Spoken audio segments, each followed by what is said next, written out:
नंग तार धन हरामी हरण करे।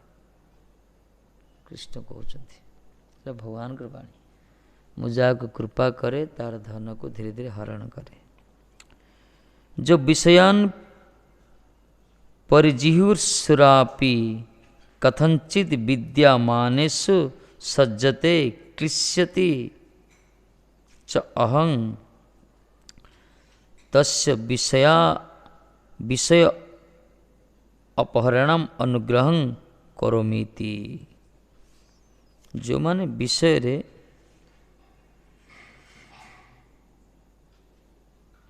विषय जड़ विद्या ईश्वर जो सब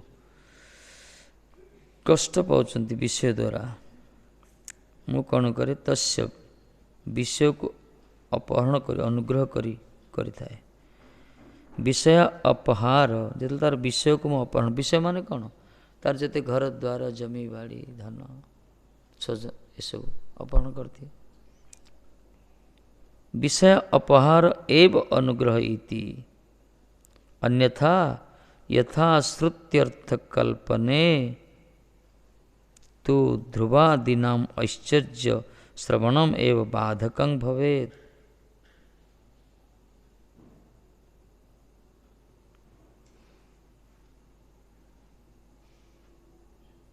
जहाँ कि सुना जाउची ध्रुवादीनाम ऐश्चर्य ध्रुवादि को ऐश्चर्य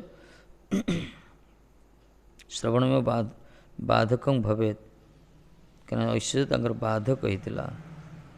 ततः तस्मात् परं इतिर्य तस्य स्वजनाः से दिन ठारू विशेषकर जो मान धन ठाकुर जो अपहरण करती स्वजन माने पुत्र कलत्रादय दुख दुखित दुखाद पुनर्दुखितम इव प्रत्यमानं तं तादृशम अधनं धनहीनं जनं त्यजन्ति। मुझा को कृपा करे तार विषय को अपहरण करे तार धन को अपहरण करे से तार निर्धन देखी तार स्वजन आत्मीय माने ताको त्याग कर दियंती तार आत्मीय लोक माने। ये हूँ कृष्ण भजन चमत्कार परफेक्ट कथा। किसी न कले तो त्याग करदे यदि किसी से करनी धीरे धीरे आए भजन एमती आनंद आसे। ये भजन मार्ग किसी भल लगे संसार ताको कर्म करिया भी भल लगे धीरे धीरे से उदासीन हो जाए अकर्मण्य सदृश पड़ी रही है जिते स्वजन आत्मीयता को रखते नहीं संसार कर्म भूमि ना। श्रीकृष्ण कहले हे राजन मु जार प्रति अनुग्रह करी क्रमशः तार समस्त धन हरण करी थाए। अर्थात जो व्यक्ति परित्याग इच्छुक हो कौन सी क्रम विद्यमान विषय समूह कथंचित लिप्त हो क्लेशग्रस्त हुए आम तार विषय हरण करते समस्त नुहे भगवान कार विषय हरण करती जो व्यक्ति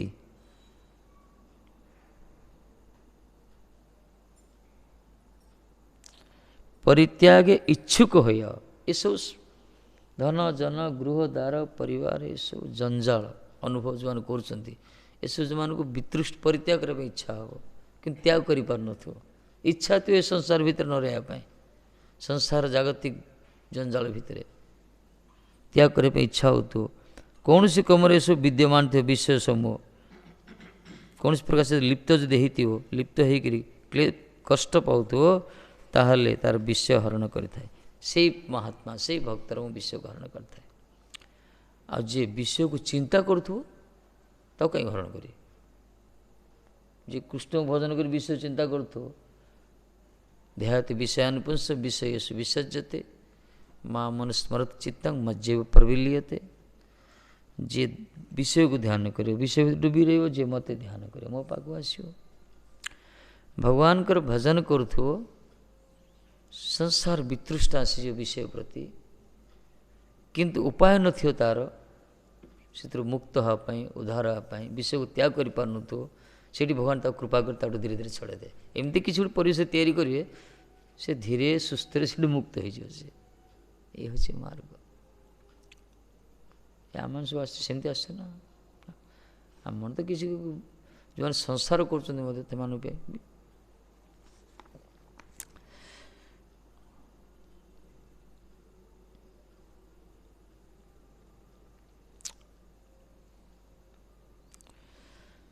କହିଲେ ମୁଁ ତାହାର ବିଷୟ ହରଣ କରିଥାଏ, ତାହାର ପକ୍ଷେ ବିଷୟ ହରଣ ହିଁ ଅନୁଗ୍ରହ ସ୍ୱରୂପ ହୋଇଥାଏ। ଯେଉଁମାନେ ଏହି ପ୍ରକାର ବିଷୟକୁ ତ୍ୟାଗ କରିବା ପାଇଁ ଚିନ୍ତା କରନ୍ତି କିନ୍ତୁ ବିଷୟ ଭିତରେ ଲିପ୍ତ ହୋଇକି ଥାଆନ୍ତି, କଷ୍ଟ ପାଉଛନ୍ତି, ସେହି ପ୍ରକାର ଭକ୍ତମାନଙ୍କୁ ବିଷୟକୁ ମୁଁ ହରଣ କରିଦିଏ। କାହିଁକି ନା ବିଷୟ ହରଣ ହିଁ ତାଙ୍କ ପ୍ରତି ମୋର କୃପା। ଏଇଟା ଭଗବାନଙ୍କ କୃପା। ଏଇଟା ନାରଦଜୀଙ୍କର ମାଆଙ୍କୁ ସର୍ପାଘାତ ହୋଇଗଲା, ଯଦିଓ ଦାସୀପୁତ୍ର ଥିଲେ ପୂର୍ବ ଜନ୍ମରେ ନାରଦଜୀ ବାବା। ମାଆଙ୍କର ସବୁ ଅନ୍ତ୍ୟେଷ୍ଟି କ୍ରିୟା ସମାପନାନ୍ତେ ସେ ଭଗବାନଙ୍କୁ କହିଲେ, ଭଗବାନ ବଡ଼ କୃପା କଲେ। କୃପା ନା ଏଇଟା କୃପା ହେଇଗଲା। ମା ତାଙ୍କ ପାଇଁ ବନ୍ଧନ ଥିଲା। ସନ୍ଥମାନେ କହିଥିଲେ ମାଆଙ୍କର ଯତ୍ନ ନିଅ, ତାଙ୍କର କେହି ନାହାନ୍ତି। କିନ୍ତୁ ଇଏ ତ ଛାଡ଼ିକି ଯାଇପାରୁନାହାନ୍ତି, ଭଜନ ହିଁ କରୁଛନ୍ତି। ତାର ମାନେ ଭଗବାନ ମାରିନାହାନ୍ତି ସେମିତି କିଛି ନୁହେଁ। ସେଇଟା ଭାବିବା ଠିକ୍ ଭୁଲ ଅପରାଧ ହେଇଯିବ। ଭଗବାନ ବ୍ୟବସ୍ଥା ପୋଷେ ଭକ୍ତର ଇଚ୍ଛାକୁ ସମୟ ଅନୁସାରେ ସବୁ ଠିକ୍ ହେଇଯାଏ। ସବୁ ବିଷୟକୁ ହରଣ କରନ୍ତି। ଅତଏବ ପୁତ୍ର କଳତ୍ରାଦି ସ୍ୱଜନ ଗଣ ତାଦୃଶ ପୁନଃ ପୁନଃ ଦୁଃଖିତର ନ୍ୟାୟ ପ୍ରତୀୟମାନ ପୂର୍ବକ ନିର୍ଦ୍ଧନ ପୁରୁଷକୁ ପରିତ୍ୟାଗ କରିଥାନ୍ତି। ସେଥିପାଇଁ ତାର ସ୍ୱଜନ ଆତ୍ମୀୟ ପରିଜନ ଏମାନେ ଦେଖନ୍ତି ଆ ଦ୍ୱାରା ଆଉ କିଛି ହେବନି, ଇଏ ତାକୁ ତ୍ୟାଗ କରି ତାଙ୍କର ଓଲଟା କୁହନ୍ତି ମଠ ମନ୍ଦିରକୁ ପଳଉନୁ କାହିଁ ବୋଲି କୁହନ୍ତି। କିନ୍ତୁ କହୁଛନ୍ତି ନା ଖାଲିଟାରେ କାହିଁ ପଡ଼ି ରହୁଛୁ, ପଳଉନୁ କେଉଁ ମନ୍ଦିରକୁ ବାହାଜି ହେଇଯା କାମ ସେ। କିନ୍ତୁ ଜାଣିନାହାନ୍ତି ମଠରେ ବି କେତେ କଷ୍ଟ। ମଠଟା ବାହାରୁ ବଡ଼ ସୁନ୍ଦର ଦେଖାଯାଏ, ଭିତରେ ଯେଉଁମାନେ ଅଛନ୍ତି ଏଇଟା ସବୁ ରୁଟିନ୍ ନା। ଆମର ଥିଲା ଦିନ 12ଟାରେ ପଢ଼ୁଥିଲୁ, ଆଉଥରେ 3ଟା ବେଳୁ ଆଉଥରେ ଜପ ହେଉଥିଲା, ସବୁ ବନ୍ଦ ହେଇଯାଇଛି। ପିଲାମାନେ ସବୁ ଆଡ଼ଭାନ୍ସ ହେଇଗଲେଣି ତ ଆମର। ଯେତେ ହାୟର କ୍ଲାସ୍କୁ ଯିବେ ସେତେ ଟିକେ ସରଳ ହେଇଯାଏ। ଷ୍ଟ୍ରିକ୍ଟ କରିବା ଦରକାର ଥିଲା, କିନ୍ତୁ ପୁରା ଜାମ୍ ପୁରା। ମୋର ତ ଇଚ୍ଛା ଅଛି ଯଦି ବେଶୀ ଗହଳି ହେଇଯିବ ଦିନ ରାତି କଣ୍ଟିନ୍ୟୁ, ସକାଳୁ ମଙ୍ଗଳ ଆରତୀରୁ କୀର୍ତ୍ତନ ଆରମ୍ଭ ହେବ, ଏଇ ଆସନ ଉଠିବନି ଆଉ ରାତି 10ଟା ପର୍ଯ୍ୟନ୍ତ। ଦରକାର ଏଇଟା। ଆଉ ଯଦି ବେଶୀ ରୁମ୍ ଭିତରେ ବସି ପ୍ରଜଳ କରିବା ଅପେକ୍ଷା 7-8 ବସିଲେ କୀର୍ତ୍ତନ କରିବ, ମହାମନ୍ତ୍ର ଠାକୁରଙ୍କୁ ଶୁଣିବ, ଗୁରୁଦେବ ପ୍ରସନ୍ନ, ଠାକୁର ପ୍ରସନ୍ନ, ଏରିଆର ମଙ୍ଗଳ ହେବ। କରିବା ଦରକାର ଏଇଟା। ଖାଲି ଶୋଇକିରି ପ୍ରଜଳ କରିବା ଅପେକ୍ଷା ଏଠି ବସିବ, ଯେଉଁମାନଙ୍କୁ ସେବା ନଥିବ କରିବା ଦରକାର। କରିବା ତ ସେମିତି ଆଉ କେତେ ଦିନ ପରେ ହେଇଯିବ, ଆଉ 2-4 ଜଣ ହେଇଯାଆନ୍ତୁ। କୀର୍ତ୍ତନ ଦରକାର କଲେ କିଛି ନହେଲେ ଠାକୁର ତ ପ୍ରସନ୍ନ ହେଇଯିବେ, ସେ ତାଙ୍କ ପ୍ରସନ୍ନ ହେଲେ ସରିଲା। ଆମର କାହାକୁ ପ୍ରସନ୍ନ କରିବା ଦରକାର ନାହିଁ। ଗୁରୁଦେବ ତ ପ୍ରସନ୍ନ ହେଇ ଯାହା ପ୍ରଭୁପାଦ ତ ଖୁସି ହେବେ। ନିରନ୍ତର କୃଷ୍ଣ ସଂକୀର୍ତ୍ତନ ରୂପକ ଅଗ୍ନି ପ୍ରଜ୍ୱଳିତ ହେବ ଏଠି। କଲେ ସବୁ ସ୍ୱର ତାଳ ଯେତେ ସବୁ ଶିଖିଯିବ ନା, ସବୁ ଯାହାର ସବୁ କଳା ସବୁ ଫୁଟି ବାହାରିବ ନା। ଯାହାକୁ କୀର୍ତ୍ତନରେ ସୁଯୋଗ ମିଳୁନି ଗାଇବା ପାଇଁ, ଛାଟିପିଟି ହେଉଥିବ, ଦିନ ଯାହା ଆସି ବସି ପଡ଼ିଲା ଘଣ୍ଟେ 2 ଘଣ୍ଟା, ନିଜର ସ୍ୱର ଟିକେ ଦେଖେଇଲା, ନିଜର କଳା ଟିକେ ଫୁଟିବ ସେଠି। ସମସ୍ତ ପାଇଁ ସୁଯୋଗ ଏଇଟା ନା କ'ଣ କମଳ? ଏମିତି କରିବା। କ'ଣ କରିବା? ଯେତେ ଯିଏ ଭଜନ କରିବ ସେ ତା ନିଜ ପାଇଁ ହିଁ କରିବ। ଯେତେ ନିଷ୍ଠା ଯିଏ ରହିବ, ଯେତେ ଏ ପଥରେ ଅଗ୍ରସର ହେବ, ଯିଏ ଯେତେ ଅବହେଳା କରୁଛି, ଲୁଜ୍ କରୁଛି, ସେ ହିଁ ଧକ୍କା ଖାଉ ଶେଷରେ। ତା ପିଠରେ କିଏ ପଡ଼ନ୍ତିନି। ସ୍କୁଲ ଯେମିତି ତ ସ୍କୁଲରେ ଯେତେ ବାଳୁଙ୍ଗା କରୁଛନ୍ତି, ସେ ଆଉ କ'ଣ ହେଇପାରୁଛନ୍ତି? ସବୁ ଗୁଣ୍ଡାଗୁରି ହେଇପାରୁଛନ୍ତି ସବୁ। ଯେଉଁମାନେ ଟିକେ ସିନ୍ସିୟରଲି ପାଠ ପଢ଼ୁଥାଉଛନ୍ତି ସେମାନେ ତାଙ୍କୁ କିଏ ପଚାରୁନାହାନ୍ତି ପ୍ରଥମେ, କିନ୍ତୁ ସେମାନେ ଧୀରେ ଧୀରେ ଉଠି ପଳାଉଛନ୍ତି, ପୁରା ବଡ଼ ବଢ଼ିଆ ବଢ଼ିଆ ଚାକିରି କରୁଛନ୍ତି। ଏ ମାର୍ଗଟା ସେ ପ୍ରକାର ଏଠି। ଯେଉଁମାନେ ସମୟଟା ନଷ୍ଟ କରୁଛନ୍ତି, ବୁଝିପାରୁନାହାନ୍ତି ଏହାର ମୂଲ୍ୟକୁ, ସେବାର, ଭଜନର, କୀର୍ତ୍ତନର, ଶ୍ରବଣର, ସେମାନେ ଶେଷରେ ଧକ୍କା ଖାଉଛନ୍ତି।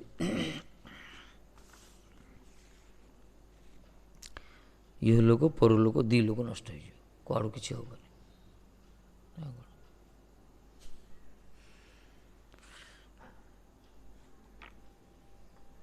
ହେବ କି କେବେ? ଆମର ସେ ରାଜବିହାରୀ ପ୍ରଭୁ ଯେମିତି ଆସିଥିଲେ, ନାଲି କପଡ଼ାଟା କାହିଁ ପିଞ୍ଚ, ଘରେ ତ ଜିନ୍ ପ୍ୟାଣ୍ଟ ପିଞ୍ଚ ଲୋକ, ସେ ଆଉ ବିଲକୁଲ ଆସିଲେନି। ଆଉ ତାକୁ କହିବାକୁ ପଡ଼ିବ ନା ଆମକୁ। ଘରେ ରହୁଛ ଯଦି ପ୍ୟାଣ୍ଟ ସାର୍ଟ ପିନ୍ଧୁଛ, ଆଉ ଗୋଟେ ଅନୁଷ୍ଠାନ ପଳେଇଲେ କାହିଁ ନାଲି ବଡ଼ା ପିନ୍ଧିକି ଆସୁଛ, ଠିକ୍ ନୁହେଁ ଏଇଟା। ଯଦି ଆସିଲ ପୁରା ଆମ ସାଥିରେ ପଳେଇ ଆସ, ଚଳିବ। ଆଉ ତ ଯାଇ ଘରୁ ଫୋପାଡ଼ି ଦେବ, ଆଉ ଗୋଟେ ପ୍ୟାଣ୍ଟଟା ପିନ୍ଧିବ, ଏଇଟା ଠିକ୍ ନୁହେଁ। ଏସବୁ ବିରୋଧୀ କାମ ଲୋକମାନଙ୍କ ନଜରରେ, ସନ୍ତମାନଙ୍କ ପ୍ରତି, ସାଧୁମାନଙ୍କ ପ୍ରତି, ସମ୍ପ୍ରଦାୟ ପ୍ରତି ଗୋଟେ ଆକ୍ଷେପ ଆସେ। ଏତିକି କହିବାରୁ ସେ ଆଉ ତା ପରଦିନ ଆସିଲାନି, ଏକାଦଶୀ ଦିନ ଆସିଲାନି। ଏକାଦଶୀ ଦିନ ତା ପରଦିନ ଏମିତି ହେଉଛି ଆଜିକାଲି, ଜାଣିନ ଗୋଷ। ଏ ହେଉଛି ଭଗବାନ ଯାହାକୁ କୃପା କରି ତାର ବିଷୟ ହରଣ କରିଦେବେ। ଭଗବାନ କୃପାରୁ ଯିଏ ବଞ୍ଚିତ ବା ସେ ଯିଏ ଚାହୁଁତ ତାର ହରଣ କରିବେ, ଯିଏ ଚାହୁଁତ। ଆମେ ଯେତେ ସବୁ ଘରୁ ଛାଡ଼ିକି ଆସିଛେ, ଆମକୁ କିଏ ଘରୁ କିଏ ଉଠେଇକି ଆଣିଛି କି କିଡ଼ନାପ୍ କରିକିରି? କେହି ତ ନାହିଁ। ନା ଆମକୁ କିଏ ବାଇ ଫୋର୍ସ କରୁଛି, ନା ପୁଲିସ ଗୋଡ଼ଉଥିଲା ଆମେ ଲୁଚିବାକୁ ଆସିଛେ ସାଧୁ ବେଶରେ ଠକିବା ପାଇଁ, ସେମିତି କିଛି ନାହିଁ। ନିଜେ ଇଚ୍ଛାରେ ଆସିଛେ ଆମେ। ଅବଶ୍ୟ ସାଧୁ ମହାତ୍ମା ବୈଷ୍ଣବମାନଙ୍କର ଗୁରୁବର୍ଗର କଥା ଶୁଣିଛେ ଆମେ, ମନା ନାହିଁ, କିନ୍ତୁ ତାକୁ ବିଚାର କରିଛେ ଆମେ। ବିଚାର ନିଜେ ଆସିଛେ ଆମେ, କେହି ଆମକୁ ଉଠେଇକି ଆଣିନାହାନ୍ତି କେଉଁଠି। ଯାହାକୁ ଉଠେଇକି ଅଣାଯାଏ ସେ ରୁହେନି, ସେ ପଳାଏ ଘରକୁ। ସେ ଉଠିକି ଯାଇଥିବ ପଳେଇବ ସେ। ଯିଏ ନିଜେ ବିଚାର କରି ଆସିଛି ସେ ଧକ୍କା ଖାଇଲେ ରହିବ। ସେ ଏ ମାର୍ଗ ଦେଖାଯାଇଛି। ଯେଉଁମାନଙ୍କୁ କହି ଡକା ହେଇଛି ନା ଘରୁ, ଯାହା ରହୁନାହାନ୍ତି, ପଳଉଛନ୍ତି ସବୁ। ତାଙ୍କର ସେ ବିଜଟା ଥାଉଛି ସେଠି, କ'ଣ କରାଯିବ, ବାଧ୍ୟ ପଳାଉଛନ୍ତି।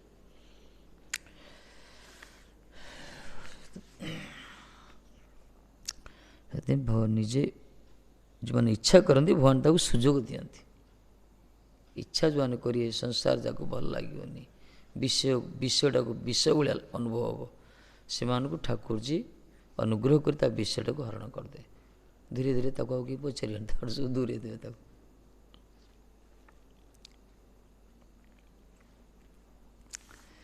ଏମିତି ହୁଏ।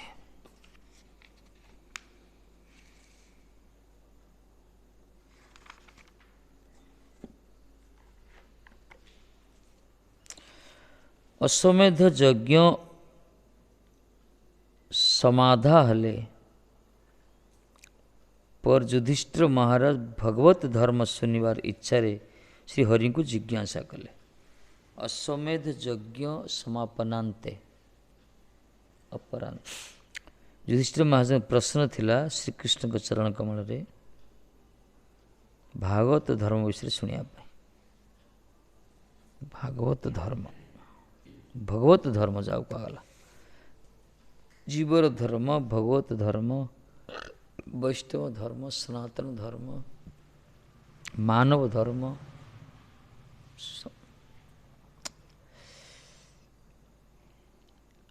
ହେ ମହାରାଜ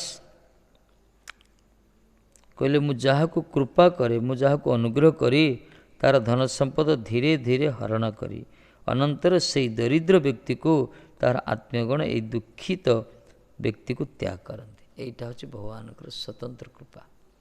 ଯାହାକୁ କୃପା କରି ଠାକୁରଜୀ ଧୀରେ ଧୀରେ ତାର ଯେତେ ସବୁ ଧନ ସବୁ ତ ତାଠୁ ହରାଇ ଦେବେ, ତାର ସାମର୍ଥ୍ୟ ସବୁ ଦୁର୍ବଳ କରିଦେବେ, ତାର ଯୋଗ୍ୟତା ସବୁ, ଧନ ଭନ ସବୁ। ଶେଷରେ ନିର୍ଦ୍ଧନ ଦେଖି ଲୋକମାନେ ତାକୁ, ତାର ଆତ୍ମୀୟମାନେ ତାକୁ ପଚାରିବେନି, ହତାଦାର କରିବେ, ଅନାଦାର କରିବେ। ଶେଷରେ ସେ ଭଗବାନ ପାଖକୁ ଆସିବ।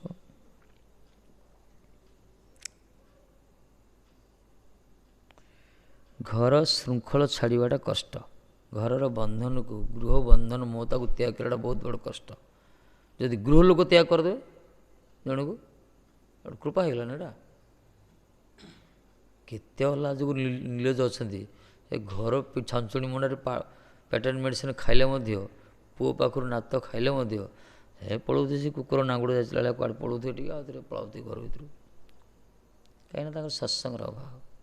କାହିଁକି ସେ ପ୍ରକାର ଜୀବନର ଦୁର୍ଲଭ କଥା ଶୁଣି ନାହାନ୍ତି।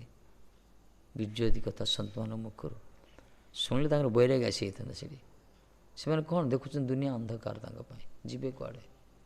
କିନ୍ତୁ ଯେଉଁମାନେ ଆତ୍ମଜ୍ଞାନ କଥା ଅନୁଭବ କରୁଛନ୍ତି, ଶୁଣିଛନ୍ତି, ସେମାନେ ଗୋଟେ ଗୋଟେ ମୁହୂର୍ତ୍ତେ ଟ୍ରାକ୍ ଚେଞ୍ଜ ହେଇଯିବ ତାଙ୍କର। ବେକାର ଦୁନିଆ, ଚାଲ ଛୋଡ଼ ଘର ଦ୍ୱାର, ଚାଲ ହରିଦ୍ୱାର ନା କ'ଣ। ସତ କଥା, ଏ ମାର୍ଗ ଏ ପ୍ରକାର ଭଜନ କରିବ। ତେଣୁକରି କହିଲେ ମୁଁ ଯାହାକୁ କୃପା କରେ ତାକୁ ଧୀରେ ଧୀରେ ତାର ସ୍ୱଜନ ପରିଜନ ତାକୁ ତ୍ୟାଗ କରିଦିଅନ୍ତି।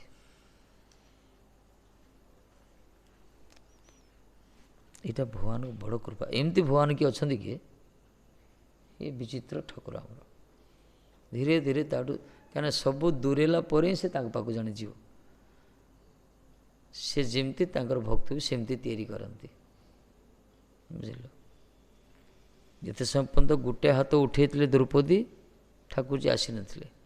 ଗୋଟେ ହାତରେ ଜାବୁଡ଼ିକି ଧରିଥିଲେ ନିଜର ପଣତ କାନିଟାକୁ ଲଜ୍ଜା ଯୋଗୁଁ। ଯେତେବେଳେ ଲଜ୍ଜାକୁ ବି ତ୍ୟାଗ କରି ଦୁଇ ହାତ ଉଠେଇଥିଲେ ହେ ଜଗଦୀଶ୍ୱର କହିକି, ସେତେବେଳେ ଠାକୁରଜୀ ପ୍ରକଟ ହେଇଗଲେ ବସ୍ତ୍ରାବତାର ରୂପରେ।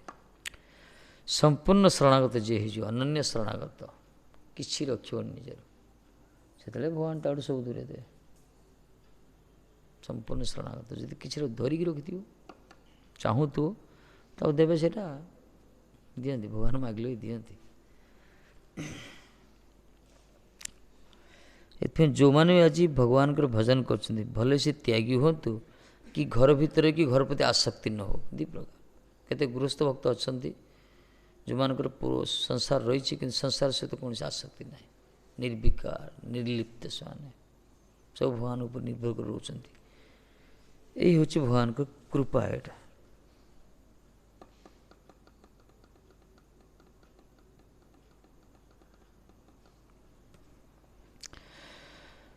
ଦୁଃଖ ଦୁଃଖିତ ଅର୍ଥାତ୍ ଦୁଃଖ ହେଇତେ ଧନ ନଷ୍ଟ ହେତୁ ଓ ପୁନରାୟ ଦୁଃଖିତ। ଦୁଃଖ ଦୁଃଖିତମ ଯେଉଁ କହିଲେ ନା, ଏମିତି ଦୁଃଖରେ ଦୁଃଖିତ, ଯେତେବେଳେ ଧନ ନଷ୍ଟ ହେଇଗଲା ଆହୁରି ଦୁଃଖିତ। ଯେତେବେଳେ ସ୍ୱଜନ କର୍ତ୍ତୃକ ତ୍ୟାଗ ହେତୁ ଏଇ ଦୁଃଖ ଭଗବତ ଦତ୍ତ ହେତୁ ଏହା କର୍ମଫଳ ନୁହେଁ। ଯଦି ସ୍ୱଜନ ପରିଜନ ତ୍ୟାଗ କଲେ ତାହେଲେ ଏଇଟା କର୍ମଫଳ ନାହିଁ, ଏଇଟା ହେଉଛି ଭଗବାନଙ୍କ ଦ୍ୱାରା କୃପା।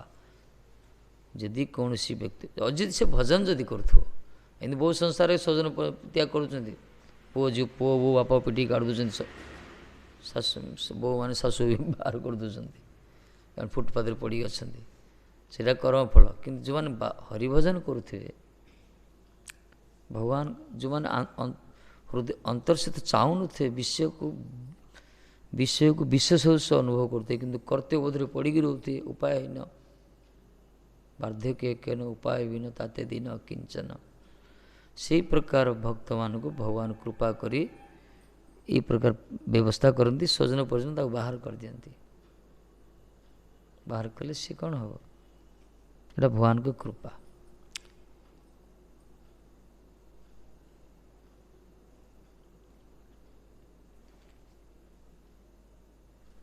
ଏ ଯେ ରାମପୁର ଅଛି ନା, ରାମପୁର ଏଠି ରାମପୁର ଆମର ଗୁରୁମା ଶିଷ୍ୟ ଗୋଟେ ଭକ୍ତ ବୁଢ଼ୀ ମା ଦେଖିଛନ୍ତି ନା?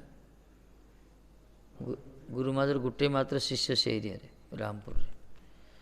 ତା ବୋଉଟା ଚଣ୍ଡାଳୁଣ୍ଡା, ତା ପୁଅ ଗୋଟେ SDO, ମୂର୍ଖ ଧିକାର ତାର ପାଠ ପଢ଼ାକୁ। ଦୁଇଟା ପୁଅ SDO ବାଲେଶ୍ୱର ଅଛନ୍ତି, ଆଉ ପୌଡ଼ି ଘରେ ଅଛନ୍ତି। ମୁଁ ପ୍ରାୟ ଯାଉଥିବାର ମାଡ଼କୁ, ଗୁରୁମା ଶିଷ୍ୟ ତ ଭିକ୍ଷାଳରୁ ମୁଁ ସେ ଗାଁ ଯାଉଥିବାର ତାଙ୍କ ଘର ରହୁଥିବାର। ସେ ବୁଢ଼ୀ ମାକୁ ସେ ବୋଉ ଚଣ୍ଡାଳୁଣୀ କ'ଣ କରିବ, ଥରେ ତାର ତୁଳସୀ ମାଳି ତାର ବେକରୁ ବାହାର କରିକିରି ତା ମାଳାକୁ ଛଡ଼େଇକିରି ଖାଇବାରେ ପିଆଜ ରସୁଣ ମାଛ ମାଂସ କ'ଣ ମିଶାଇକିରି ଟର୍ଚର କଲେ। ଶେଷରେ ଏମିତି ହେଲେ ସେ କାନ୍ଦି କାନ୍ଦି କଲେ ମୋତେ ତାପରେ ପୁଅ ପାଉ ଯାଇକି ଦେଲେ, ସେ ପୁଅ ବି ଟର୍ଚର କଲେ। ଶେଷରେ ବିଚରା କାନ୍ଦି କାନ୍ଦି ସେ ମାତାଜୀ ଭଲ ଆମ ସ୍ନେହ କରୁଥିଲେ, କ'ଣ କୁଆଡ଼େ ମୋତେ ପଠେଇ ଦିଅ ନହେଲେ ମାରିଦିଅ, ଏଇ କହିଲେ ମୋତେ ନହେଲେ ମାରିଦିଅ ନହେଲେ ପଠେଇ ଦିଅ। ଗୁରୁମା ଫଟୋକୁ ସାଣେ ବାହାର କରିକି ଠାକୁର ଇଏରୁ। ସେଥିପାଇଁ ମୁଁ ପ୍ରାୟ 10 ଦିନକୁ 15 ଦିନ ଯାଉଥିବାର ସେଠିକି, ଘଣ୍ଟେ 2-3 ଘଣ୍ଟା ରହୁଥିଲି। ସେ ରହିଲେ ସେମାନେ ଚୁପଚାପ ରହୁଥିବାର, ଆଉ କିଛି କହୁନଥିବାର, ସେ ସମୟରେ ସେ ବସି ଭଜନ କରୁଥିଲେ। ଶେଷରେ ଏମିତି ଭଗବାନ ରାଧାରାଣୀ ବ୍ୟବସ୍ଥା କଲେ, ତା ବୃନ୍ଦାବନରେ ବର୍ତ୍ତମାନ ସେ ବୃନ୍ଦାବନ ରାଧାକୁଣ୍ଡରେ ଭଜନ। ଏଇଟା ଭଗବାନ କୃପା ନା। ସ୍ୱଜନ ପରିଜନ ତାକୁ କଷ୍ଟ ଦେଲେ, ଆତ୍ମୀୟମାନେ ତାକୁ ଘରୁ ବାହାର କରିଦେଲେ, ଶେଷରେ ରାଧାରାଣୀଟା କିଶୋରଜୀ ଅଛନ୍ତି। ଏ ହେଲା କର୍ମଫଳ ନୁହେଁ, ଏଇଟା ହେଲା ଭଗବାନଙ୍କ କୃପା। ଏଇଟା ସେଥିପାଇଁ କହିଛନ୍ତି ଏ ସ୍ୱଜନ କର୍ତ୍ତୃକ ତ୍ୟାଗ ହେତୁ ଏଇ ଦୁଃଖ ଭଗବତ ଦତ୍ତ ହେତୁ ଏହା କର୍ମଫଳ ନୁହେଁ। ଆଗକୁ କର୍ମଫଳ କୁହାଯିବନି। କର୍ମଫଳ ସେଇମାନଙ୍କର ଦୁର୍ଭାଗା ଯେଉଁମାନେ ଜାଣିପାରିଲେନି ବୈଷ୍ଣବର ତତ୍ତ୍ୱକୁ, ଆତ୍ମୀୟ ହେଇଥିବେ। ଏମିତି ବହୁତ ଅଛି।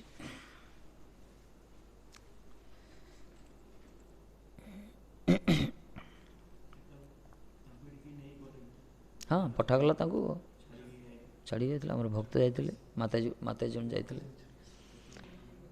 ହଁ ମାତାଜୀ ଯାଇଥିଲେ, ସେ ଯାଇଥିଲେ। ଆମର ଲିଆତି ମାତାଜୀ ସେଟିଂ କରିଥିଲେ କେଉଁଠି ରହିବା ପାଇଁ। ବୁଢ଼ୀ ମା'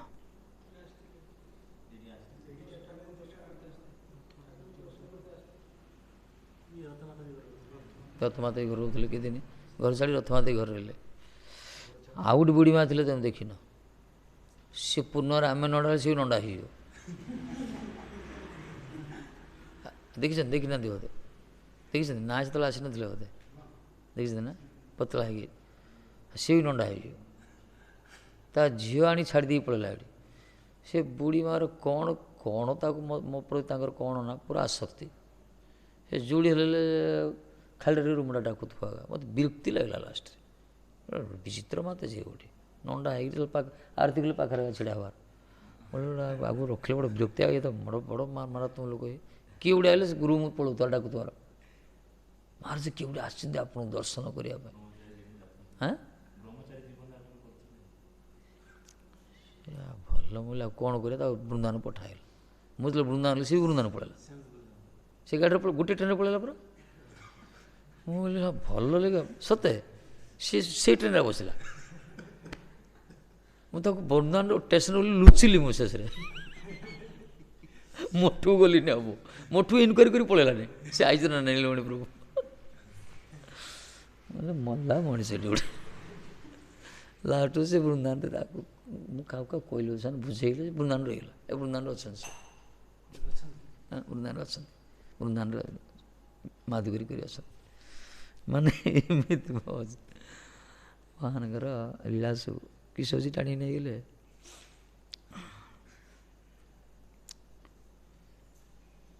ଅଦ୍ଭୁତ ମାତାଜୀ। ଦେଖିଲୁ ଡର ଲାଗିଲା ପରା। ସେ ମୁଁ ଡରିଲି। ଡରିବନି? ଘର ଦ୍ୱାର ଛାଡ଼ିକି ଗୋଟେ ବନ୍ଧନ ଗୋଟେ କଣ୍ଟା ଗୋଟେ ପଦେ ସବୁ ଆଉଜନ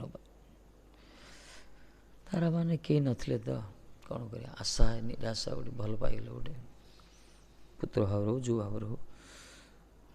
ଅନ୍ଧକାର ବୃନ୍ଦାବନ ଗଲା ପରେ ମିଳିଗଲା ସାଙ୍ଗସାଥି କେତେ ବୁଢ଼ୀ ମିଳିଗଲେ ସବୁ। ସେଠି ମସ୍ତରେ ରହିଗଲେ। ଏବେ ଗଲେ ଦେଖା ହେଉଛି।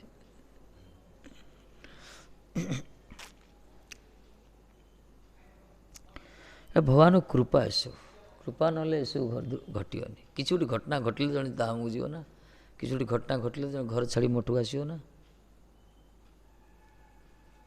କିଛି ଗୋଟେ ଘଟିବ। ନହେଲେ ଜଳସ୍ରୋତ ପ୍ରବାହିତ ହେଉଛି, ତାକୁ ଯଦି କିଛି ଆନିକଟ ନ ହେବ ସେ ତାର ମାର୍ଗ ଚେଞ୍ଜ କରିବନି ନା। ନହେଲେ ତ ଗୋଟେ ଲାଇନ୍ରେ ସେ ଯାଉଥିବ। ସେଥିପାଇଁ ତା ସାମ୍ନାରେ କିଛି ରହିଲେ ହିଁ ପ୍ରତିବନ୍ଧ ହେଲେ ତାର ପ୍ରବାହ ଧାରାଟା ଚେଞ୍ଜ ହେବ। ସେମିତି ମାର୍ଗଟା ସେ ପ୍ରକାର। ସଂସାର ଜଣେ ଯାଉଛନ୍ତି କିଛି ଗୋଟେ ହେଲେ ହିଁ ଧକ୍କା ଖାଇବ, ବଦନାମ ହେବ, କ'ଣ ଗୋଟେ ହେଲେ ହିଁ ଆଉ ଟିକେ କଷ୍ଟ ଲୋକମାନେ ତାକୁ ପଚାରିବେନି, ନିନ୍ଦା କରିବେ, ଆତ୍ମୀୟ ସ୍ୱଜନ ତ୍ୟାଗ କରିବେ। ତାପରେ ପଥରେ ସେ ଷ୍ଟ୍ରଙ୍ଗ ହେଇଯିବ। ସମସ୍ତ ଜୀବନ ଏମିତି ହୁଏ।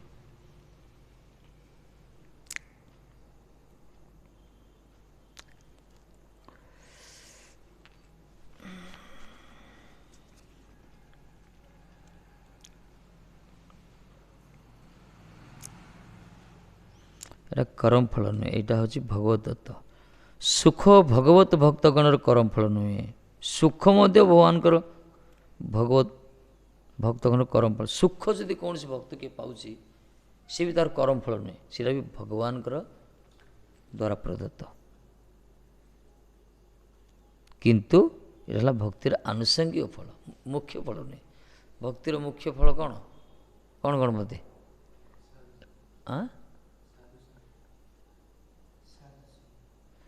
ଭକ୍ତିର ମୁଖ୍ୟ ଫଳ ହେଉଛି ଭଜନ, କୃଷ୍ଣ ପ୍ରେମ। ସାଧୁ ସଙ୍ଗଟା ହେଲା ସାଧନ ମାଧ୍ୟମ। ଏଇଟା କୃଷ୍ଣ ପ୍ରେମ ହେଉଛି ମୁଖ୍ୟ ଫଳ। ଆନୁଷଙ୍ଗିକ ଫଳ ହେଉଛି ଏଇ ଯେତେ ସବୁ ରହିଲା, ଗାଡ଼ି ଘୋଡ଼ା ମିଳିବ, ସାଙ୍ଗସାଥି ମିଳିବ, ବା ଯାହା କିଛି ଭୌତିକ ସୁଖ ମିଳିବ, ଏସବୁ ଆନୁଷଙ୍ଗିକ ଫଳ। ଭଜନର ଆନୁଷଙ୍ଗିକ ଫଳ, ମୁଖ୍ୟ ଫଳ ନାହିଁ। ଭଜନରେ ଆନୁଷଙ୍ଗିକ ଫଳଟା ପ୍ରଥମେ ମିଳେ, ମୁଖ୍ୟ ଫଳଟା ବହୁତ ଡେରିରେ ମିଳେ। ଆନୁଷଙ୍ଗିକ ଫଳ ପ୍ରତି ଯେଉଁମାନେ ଅନାସକ୍ତ ହୁଅନ୍ତି ସେମାନେ ମୁଖ୍ୟ ଫଳ ପ୍ରାପ୍ତ ହୁଅନ୍ତି। ଯଦି ଆନୁଷଙ୍ଗିକ ଫଳ ଯେଉଁମାନେ ଆସକ୍ତ ହେଇଯାନ୍ତି ସରିଲା, ତା ଖେଳ ସରିଲା, କୃଷ୍ଣ ପ୍ରେମ ମିଳିବନି ସେଠି।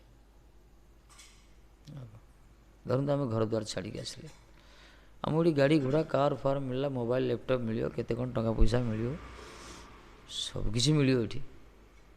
ଯଦି ଏଇ ଭିତରେ ଡୁବିକି ରହିଯିବା ତାହେଲେ ମୁଖ୍ୟ ଫଳରୁ ବଞ୍ଚିତ ହେଇଯିବା ଆମେ। କେତେ ରହିଯାଉଛନ୍ତି, ଅଟକି ଯାଉଛନ୍ତି, ତାଙ୍କର ଖାଲି ଆକାଉଣ୍ଟ ବଢ଼େଇ ବଢ଼ିଯିବେ, ଲୋକ ସମ୍ପର୍କ ବେଶୀ ରଖିବେ, ଭୌତିକ ବସ୍ତୁ ବେଶୀ ରଖିବେ, ସଂଗ୍ରହ ମନୋବୃତ୍ତି ହେଇଯିବ। ଶେଷରେ ଯେଉଁ ମହତ ଉଦ୍ଦେଶ୍ୟରେ ତ୍ୟାଗ କରି ଆସିଥାଉଛନ୍ତି ସେଇଟାରେ ସେ ଉଦ୍ଦେଶ୍ୟଟା କଳୁଷିତ ହେଇଯାଏ, ସେ ଉଦ୍ଦେଶ୍ୟଟା ଚରିତାର୍ଥ ହୁଏନି। ଏଥିପାଇଁ ସେ ପରୀକ୍ଷା ଭଗବାନଙ୍କର। ଯଦି କିଏ କିଛି ଦେଉଛନ୍ତି ବୁଝିବାକୁ ପଡ଼ିବ ଭଗବାନଙ୍କର ପରୀକ୍ଷା ଆସିଗଲା ସେଠି। ଦେବା ଲୋକର ଭୁଲ ନୁହେଁ, ଗ୍ରହଣ କରିବା ଲୋକର ଦୋଷ ସେଠି। ସିଏ ତ ଦେଇ ବୈଷ୍ଣବ ସେବା ହେଲା, ସାଧୁ ସେବା ହେଲା, ଭଗବାନଙ୍କ ସେବା ହେବ, କିନ୍ତୁ ସେ ଭିତରେ ଯେଉଁମାନେ ପଡ଼ି ରହୁଛନ୍ତି ମରୁଛନ୍ତି ସେମାନେ ଆସକ୍ତି ହେଇକରି। ଭଗବାନଙ୍କ ସେବାର ଅଲଗା କଥା, ନିଜ ସେବାରେ ଲାଗିଲେ ଅସୁବିଧା। ଏଥିପାଇଁ ସୁଖ ମଧ୍ୟ ଭଗବତ ଭକ୍ତଗଣଙ୍କର କରମ ଫଳ ନୁହେଁ, ଏଇଟା ଭକ୍ତିର ଆନୁଷଙ୍ଗିକ ଫଳ।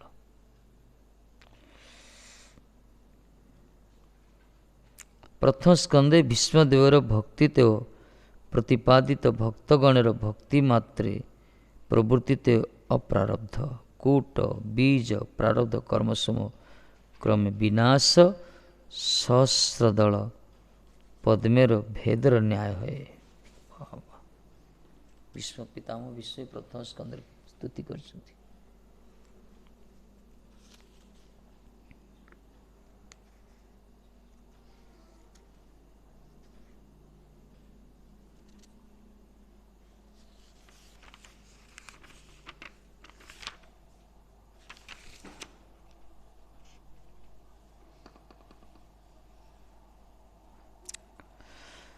प्रथम स्कंदे धर्मस्य अपवर्गस्य श्लोकटा काढ दे। धर्मस्य अपवर्गस्य बढिया श्लोकटा कौन अरे प्रथम दे ग्रंथरा दे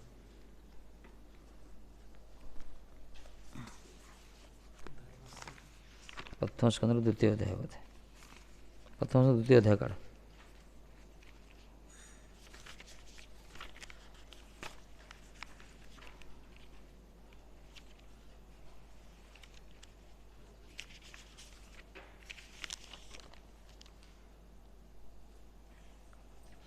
धर्मस्य अपवर्गस्य न अर्थताय कल्पते न अर्थस्य धर्म एकांतस्य काम लाभ स्मृतः। बुझल धर्मस्य अपवर्गस्य न अर्थताय कल्पते अर्थ पढ़। निजर कामना पूरण को लक्ष्य रखी धर्म आचरण करने अनुचित कारण निष्काम भाव भगवत प्रीत्यार्थे धर्माचरण ही मोक्ष प्रदान करें। धन और द्रव्य को निजर कामना पूरण उद्देश्य व्यय करने उचित नुहे। लोक कल्याण अर्थात अन्य सेवा तथा भगवत प्रीत्यार्थे धन और द्रव्य सद्विनियोग करने उचित। सेपरी सद्विनियोग मोक्ष प्रदान करे। सुतरां धर्मानुष्ठान भगवत प्रीत्यार्थे आवश्यक एवं धन को सत्कार्य जनता जनार्दन सेवा जनता जनार्दन लिखते देख से टीका पढ़िया कथा छाड़ सी अर्थ अलग पड़ा सब अलग प्रकार वैष्णव सिद्धांत च्युत हो जहाँ लिखाई धर्म से अपवर्ग से धर्म उद्देश्य होची मुक्ति अपवर्ग उद्धार ना अर्थ था कल्पते अर्थ उपार्जन नुहे धर्म करियो उद्धार पाई अर्थ उपार्जन पाई नुहे अर्थ भी ना अर्थस्य धर्म एकांतस्य अर्थ मध्य अर्थ अर्जन करियो धर्म पाई किंतु अर्थर उद्देश्य नुहे काम लाभ स्मृत निजर कामना चरितार्थ करने अर्थ रोजगार अर्थ होची कामना को चरितार्थ करने नहीं इंद्रिय तृप्ति पाई नुहे अर्थ रोजगार करियो धर्म पाई धर्म भी करियो उद्धार पाई एला अर्थ हे जनता जनार्दन जनसेवा केते कौन कहते ये माड़ खाए सिद्धांत आम लिखिए सर्वजनादृत से ना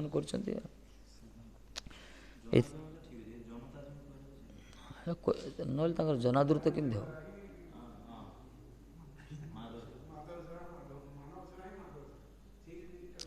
धर्म सदरा लगला तो धर्म से लिखिले कि पूर्व श्लोक से अध्याय कहते सब पुंस पर धर्म कथा कहुई ये तो भक्ति से कहते ये धर्म कथा लगे जागतिक धर्म कथा कहते जहाँ भी हो भल से लोक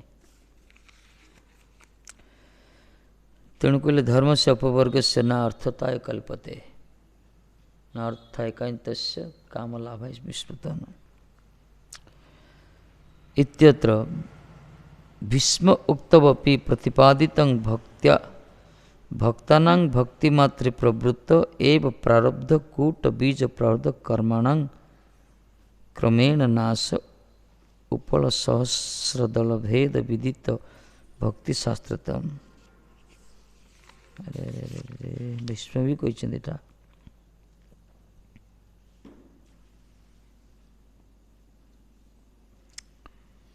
कौन कहते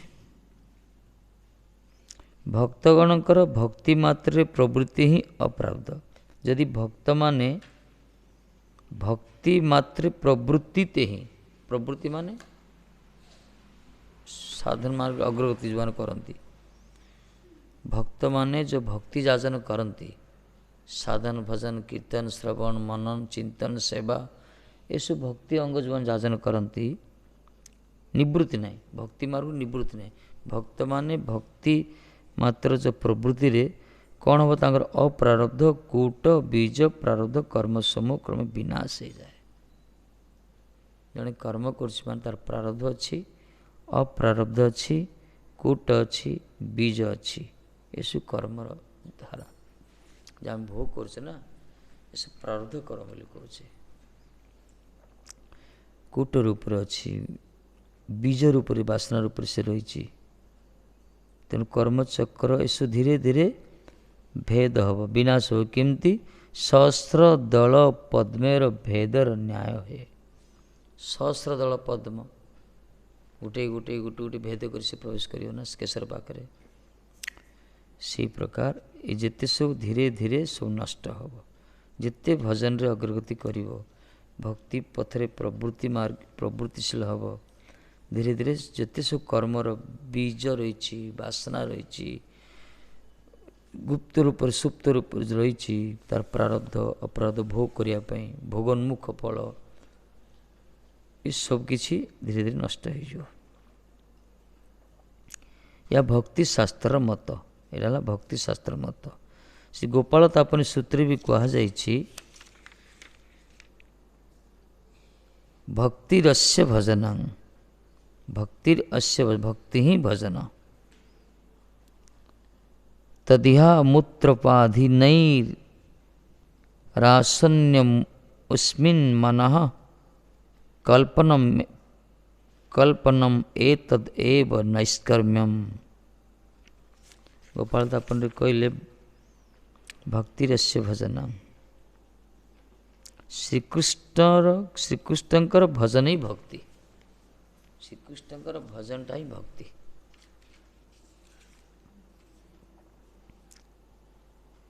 श्रीकृष्णकर भजन को भक्ति कहा जाए ताहा यह परलोकर उपाधि अर्थात भोग आशा रहित श्रीकृष्ण मन अभिनिवेश यही नैष्कर्म भाव ताहा भी कि प्रकार यह परलोकर उपाधि अर्थात भोग आशा रहित कौन सी भोग आशा नहीं कौन सी इंद्रिय सुख पाई नहीं स्वसुख कामना जोड़ी किसी नहीं श्रीकृष्णकर भजन रे श्रीकृष्णकर सेवा रे जोड़ी कौन सी स्वसुख कामना नहीं यह लोकर कामना नहीं कि परलोकर कौन सी उपाधि पाए भोग कामना नहीं यही प्रकार श्रीकृष्णकर पाखे जार मन अभिनिवेश युक्त होती ताकू कहला नैष्कर्म भाव सेटा निर्मल भक्ति सेटा श्रीकृष्ण भजन ताकू कहला भक्ति आ श्रीकृष्णकर भजन करुथबो जदि ऐहिक बा पारत्रिक सुख जदि पारलौकिक सुख से कामना करुथ्व इंद्रिय लालसा जदि रही ताहले से निर्मल भक्ति हेनी निर्मल भक्ति हेन मिश्र भक्ति हो विषय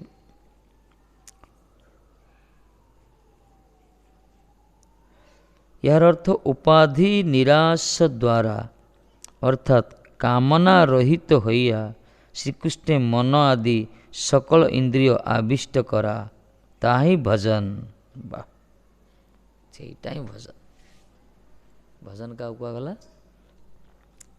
उपाधि निराश द्वारा अर्थात कामना रहित होई कौन सी कामना नहीं निजर पाई निज सुख बोली चेष्टा नहीं करिया भक्ति विनोद कहे तब सुख सार भक्ति ठाकुर मोर निज चेष्टा निज सुख पाई मुझे करूनी महाराज तमरी सुख पाई मोर सुख प्रयास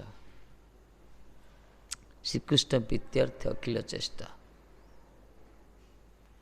आमर प्रत्येकटा क्रिया जमी भगवान को प्रसन्नता हवा दरकार भले जी जो सामर्थ्य अनुसार योग्यता अधिकारी अनुसार जी जो सेवारे रत रुहतु ना कहीं भगवान पाई हवा दरकार धरत आम कथा कौचे कथा जदि प्रतिष्ठा हो अर्थ रोजगार हो भगवान प्रसन्न हेनी से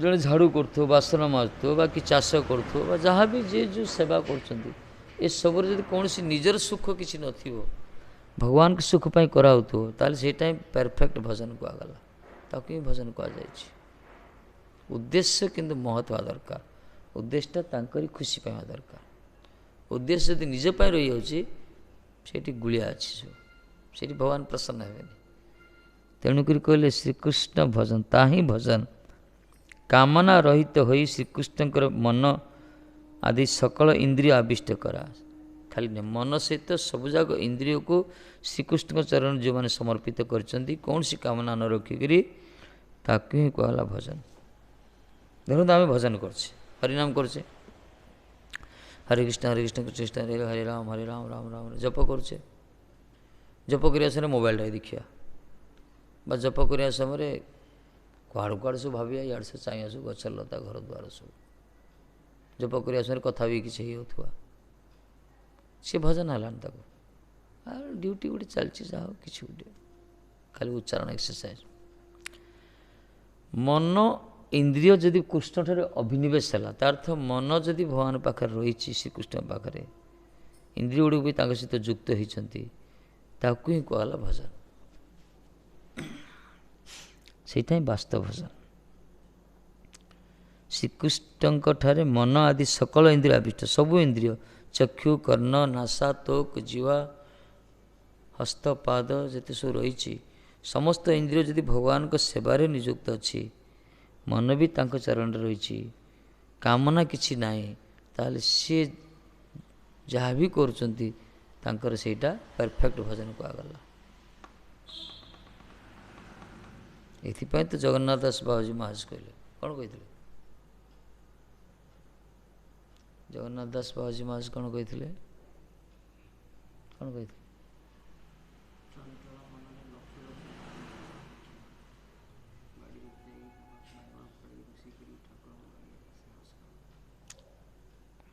अन्य मनस्क भाव लक्षाधिक नाम करने अपेक्षा कोड़ी कोदाल धरी बैगण फल कि बाड़े भगवान को भोग लगाटा श्रेष्ठ माधव कुंज पल मणिया बाड़ी के 2-4 घंटा लगे भाई सेटा ही बढ़िया भजन ये बसिक चुगली करने अपेक्षा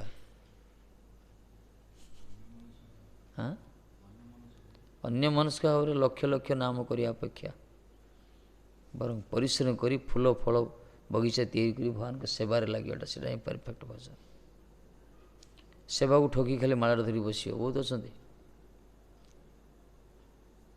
राधापुर पाठ कितने शुयो शुयो शुयो तो परिवेषण कर प्रसाद खाया माला धरी बस प्रसाद खाया माला धरी बस सेवा अच्छा से ठीक नहीं तार गार अभ्यास गोटे से नाम हम ନାମ କରିବା ସେ ନାମ କରିବନି, ଅନ୍ୟ ସ୍ୱରରେ ମାଳାଟା ଧରିଥିବ।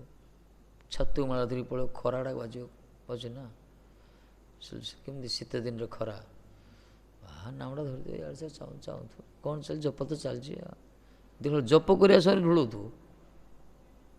ଏଇ ହେଉଛି ଆମମାନଙ୍କ ରୀତି, ଏଇ ରୀତି ଚଲି ଆଇ। ଠକୁଛେ, ଖାଲି ନିଜକୁ ଠକୁଛେ, କାହାକୁ ନାହିଁ, ନିଜକୁ ହିଁ ଠକିବା କଥା ଏସବୁ।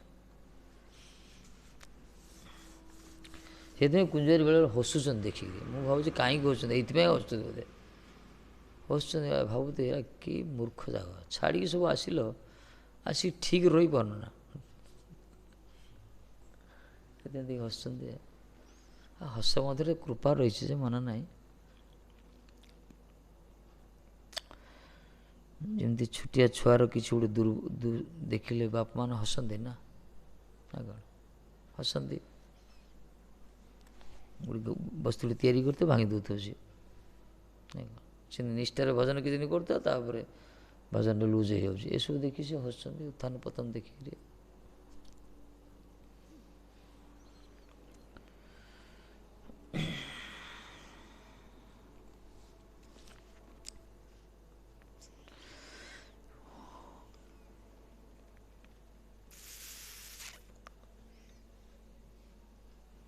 ଉପାଧି ନିରାଶ ଦ୍ୱାରା, ଉପାଧି କ'ଣ? ସୂକ୍ଷ୍ମ ଉପାଧି, ସ୍ଥୂଳ ଉପାଧି, ଶରୀରର ସୂକ୍ଷ୍ମ ଶରୀର ସ୍ଥୂଳ ଶରୀର ଅଛି। ଏ ଶରୀର ଉପାଧି ରହିବନି, ଆଉ ସୂକ୍ଷ୍ମ ଉପାଧି ମନ, ବୁଦ୍ଧି, ଚିତ୍ତ, ଇଏ ବି ଯେମିତି ଜଡ଼ ଜଗତ ପ୍ରତି ନ ରହିବାର ଦରକାର। ତାହା ହିଁ ନିଷ୍କାମ ହୋଇଯାଏ, ସେଥିରେ ନିଷ୍କାମ ହେଇଯିବ। ମନ ଆଉ ଇନ୍ଦ୍ରିୟ କାମନା ରହିତ ହୋଇ ଯଦି ଶ୍ରୀକୃଷ୍ଣଙ୍କ ପାଖରେ ଅଭିନିବେଶ ହେଲା ବା ଯୁକ୍ତ ହେଲା, ସେଇଟା ହିଁ ଭଜନ, ସେଇଟା ହିଁ ନିଷ୍କାମ ଭାବ। ଗୋପୀମାନଙ୍କ ସ୍ଥିତି ଥିଲା। ଯେହେତୁ ମହାତ୍ମା ମାନେ ସବୁ ନିଷ୍କାମ, କୃଷ୍ଣ ଭକ୍ତ ଅତଏବ ଶାନ୍ତ। ଏଠି କୌଣସି କାମନା ନାହିଁ। କାମନା ଆଉ କ'ଣ ରହୁଛି? ଏଥିପାଇଁ ଗୁରୁବର୍ଗ ଆମକୁ ଶିଖଉଛନ୍ତି ପ୍ରଭୁପାଦ, ଆମେ ଯାହା ବି କରୁଛେ ଭଗବାନଙ୍କ ପ୍ରସନ୍ନତା ପାଇଁ, ଯାହା ବି କରିବା ଠାକୁରଜୀଙ୍କର ପାଇଁ, ନିଜ ପାଇଁ ନାହିଁ। ଯେଉଁମାନେ ଭଗବାନ ପାଖକୁ ଆସି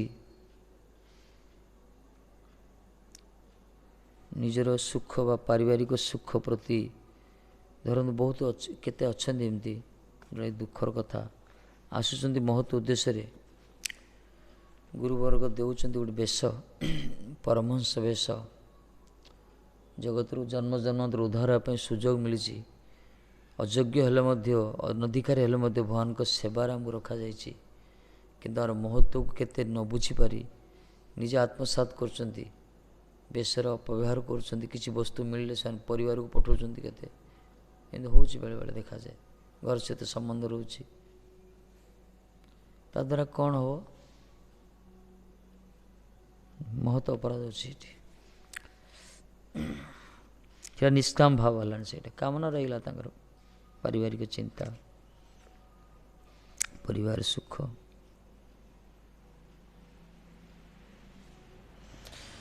ଆମର କମଳାପୁରର ମନରେ କେତେ ଦିନ ଆସିଥିଲା ସେମିତି, ଏବେ ନାହିଁ ତ,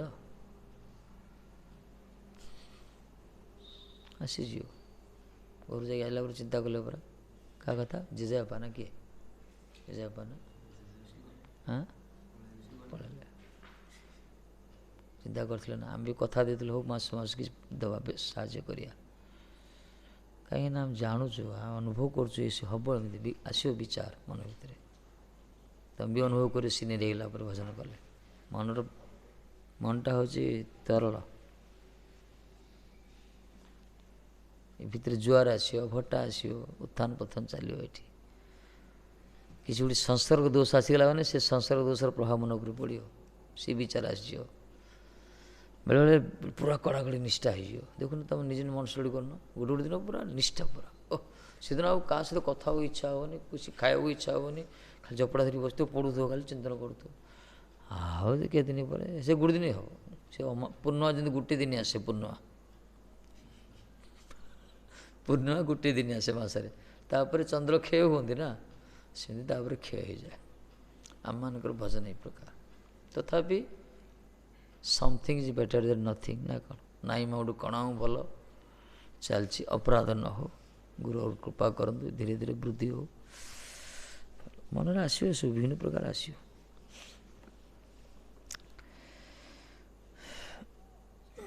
ପୁରା ଶୁଦ୍ଧ ହେବ ଯେତେବେଳେ ସମ୍ପୂର୍ଣ୍ଣ ଉପାଧି ମୁକ୍ତ ହେଇଯିବା, ସମ୍ପୂର୍ଣ୍ଣ କାମନା ନଷ୍ଟ ହେଇଯିବ, ସେତେବେଳେ ଠାକୁରଜୀ ପାଖକୁ ନେଇଯିବେ। ଏବେ କ'ଣ ନେଇନାହାନ୍ତି? ପାଖରେ ରଖିଛନ୍ତି, ମନା ନାହିଁ। ଏବେ ସିଏ ରଖିଛନ୍ତି କିନ୍ତୁ ଆମେ ତାଙ୍କୁ ଦେଖିପାରୁନେ, ସିଏ ଆମକୁ ଦେଖୁଛନ୍ତି, ସେଥିପାଇଁ ହସୁଛନ୍ତି। ଆମେ କିନ୍ତୁ ତାଙ୍କୁ ଦେଖିପାରୁନେ, ତାଙ୍କର ମାଧୁର୍ଯ୍ୟକୁ ଆମେ ଅନୁଭବ କରିପାରୁନେ, ତାଙ୍କ ମଧୁରିମାକୁ। କେତେ ସୁନ୍ଦର ସିଏ, କେତେ କି ପ୍ରକାର ମହତ୍ ଗୁଣ ସବୁ ରହିଛି ତାଙ୍କ ପାଖରେ, ତାଙ୍କର ସ୍ୱଭାବ, ଏସବୁ ଆମେ ଅନୁଭବ କରିପାରୁନେ। ରହିছে ତାଙ୍କ ପାଖରେ, କୃପା କରି ଗୁରୁବର୍ଗ ରଖିଛନ୍ତି। ଧୀରେ ଧୀରେ ଧୀରେ ସେବନ୍ମୁଖ ହେବା, ଭଜନ କରିବା, ତାପରେ ଅନୁଭବ ହେବ ଯେ ସେ କେତେ ନିଜର, କେତେ କୃପାଳୁ, କେତେ ସୁନ୍ଦର, କେତେ ମୁଲାୟମ ସିଏ, କେତେ ଆନନ୍ଦମୟ ସିଏ। ତାପରେ ଛାଡ଼ିକି ଯାଇ ହେବନି ତାଙ୍କୁ। ଭଜନରେ ପ୍ରବୃତ୍ତ ହେଲେ ଭକ୍ତଗଣଙ୍କର ସର୍ବକର୍ମ ଧ୍ୱଂସ ହୁଏ। ଭଜନରେ ଯଦି ପ୍ରବୃତ୍ତି ହେବ ତାହେଲେ ସବୁ କର୍ମ ଧ୍ୱଂସ ହୋଇଯିବ। କୃଷ୍ଣ ଭକ୍ତି କହିଲେ ସର୍ବ କର୍ମ କୃତ ହେ। କୃଷ୍ଣ ଭକ୍ତି ଯଦି କରିବ ସବୁ କର୍ମ ହେଇଗଲା, ଆଉ କିଛି କର୍ମ କରିବା ପାଇଁ ବାକି ନାହିଁ, ତାର ସବୁ କର୍ମ ହେଇଗଲା। ଏଥିପାଇଁ ତ ସର୍ବଧର୍ମାନ ପରିତ୍ୟଜ୍ୟ ଶ୍ଲୋକ ଉଠେଇଲେ, ସବୁ ଛାଡ଼ିକି ଆସ ବୋଲି କହିଲେ। କୃଷ୍ଣ ଭକ୍ତି କଲେ ସର୍ବକର୍ମ କୃତ ହେ। কোন জীবের না এটা କ'ଣ ତା ଉପରଟା କ'ଣ? ଶ୍ରଦ୍ଧା ଶବ୍ଦ ବିଶ୍ୱାସ କେ ସୁଦୃଢ଼ ନିଶ୍ଚୟ। କୃଷ୍ଣ କର୍ମ କଲେ କୃଷ୍ଣ ଭକ୍ତି କଲେ ସର୍ବକର୍ମ କୃତ ହେ। କୃଷ୍ଣଙ୍କର ଯଦି ଭକ୍ତି କରିବା ସବୁ କର୍ମ ହେଇଗଲା। ଏ ଶୁଣିଲା ପରେ ଖୁସି ଲାଗୁଛି, ମାନେ ମନରେ ଯେଉଁ ଅବସାଦ ରହିବା କଥା, କିଛି କରିପାରିଲିନି ଜଗତରେ, ମୁଁ କିଛି ଗୋଟେ କରିବାର ଥିଲା, ମୋର ତ ବଡ଼ ଭାବନା ଥିଲା, ମୋର ନିଜ କଥା କହିବା କଥା ନାହିଁ, ଗୋଟେ ବଡ଼ ଉଚ୍ଚ ଅଭିଳାଷ ଥିଲା ମୋର ଗୋଟେ ଉଚ୍ଚ ଅଭିଳାଷଟା, ମୋର ମାନେ ଅଦ୍ଭୁତ ଚିନ୍ତାଧାରା ସବୁ ଥିବ ମୋର। ଆକାଶରେ ଘରଟି କରି, କାଚରେ ଘର କରି, ଉଡ଼ିବ ଘରଟା ଯେମିତି, ଏଇ ପ୍ରକାର କାମ। ସତେ ଏମିତି କିଛି ଗୋଟେ ଉଦ୍ଭାବନ କରିବ ଯେ ସବୁ ଦୁନିଆ ମନେ ରଖିବ, ଗିନିସ୍ ରେକର୍ଡ଼ ହେବ, ଏଇ ଛୋଟିଆ ଛୋଟିଆ ଚିନ୍ତା ନାହିଁ। ସେଥିପାଇଁ ମୋ ଜୀବନରେ କିଛି କରିପାରିଲିନି।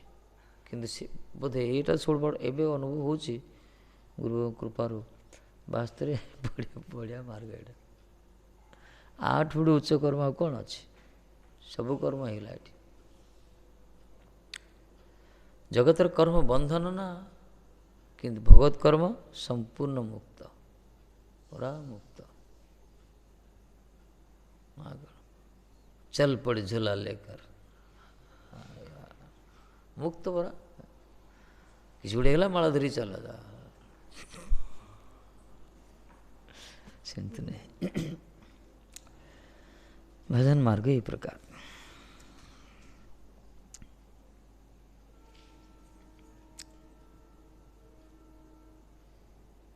ସଂସାରରେ ପଛ ଟଣା ଅଛି, କ'ଣ ମନ୍ଦିର ପ୍ରଭୁ? ସଂସାରଟା ପଛ ଟଣା, କିଛି କିଛି ରହୁଛି ଟଣା, ପୁଲ କର, ତାକୁ ପଛକୁ ଟାଣନ୍ତି, ଅଟକି ଯାଏ ସେ, ନା କ'ଣ? ବନ୍ଧା ପରା। ଏବେ ଆମର ଗୋବର୍ଦ୍ଧନପୁର ବସି ଥାଉଛନ୍ତି, ଏଇଟା କୁଆଡ଼େ ପଳେଇବ ଏଇଟା, ନା କ'ଣ? ଏ ଗୋରଟା କୁଆଡ଼େ ପଳେଇଲେ ସେ ଦେଖିବା ଦୌଡ଼ିଥାଏ, ଗେଟ୍ ବାହାରି ପଳେଇ ଗେଟ୍ ପାଉ ଯାଉଛି। ଏଇଟା ହିଁ ବନ୍ଧନ, ସଂସାର ଏଥିପାଇଁ ବନ୍ଧନ କୁହାଗଲା।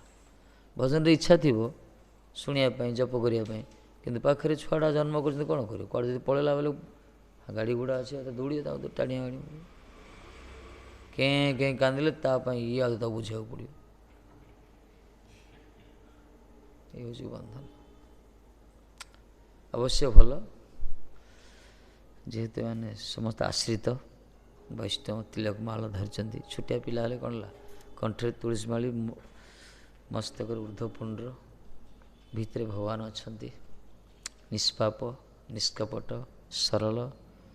ତେଣୁ ବୈଷ୍ଣବଚ୍ୟୁତ ସେବା ହିଁ ହେଇଥାଏ, ମନେ ନାହିଁ। ଭଲ ଏଇଟା। ଛୋଟିଆ ପିଲା ଛୁଆ ଯା ଭଲ, ସେମିତି ହେଲେ ଭଗବାନକୁ ପାଇଯିବେ। କିଛି ଜାଣିଲେନି ଛୁଆମାନେ, କପଟ କିଛି ନାହିଁ ନା। ଯେତେ ବୟସ ବଢ଼ିବ ସବୁ ଛନ୍ଦ କପଟ ଆସିବ, ସବୁ ବେଶୀ ଅଛି ବୋଲି ଆମକୁ ବେଶୀ ଭଜନ କରିବାକୁ ପଡ଼ୁଛି, ଦୂର କରିବା ଦରକାର ଶିଶୁ।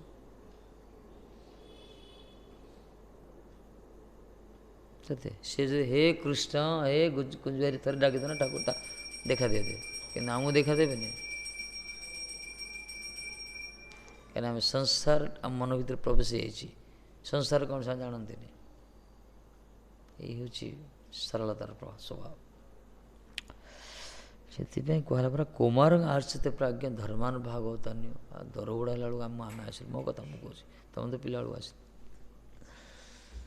କୁମାର ଅବସ୍ଥାରୁ ଭାଗବତ ଧର୍ମ ଯାଚନ କରିବା କଥା। ଏଇ ଅବସ୍ଥାରୁ ବଡ଼ ସଂସ୍କାରୀ ସେମାନେ। ଛୋଟ ସମୟରୁ କିଛି ଜାଣିଲେନି।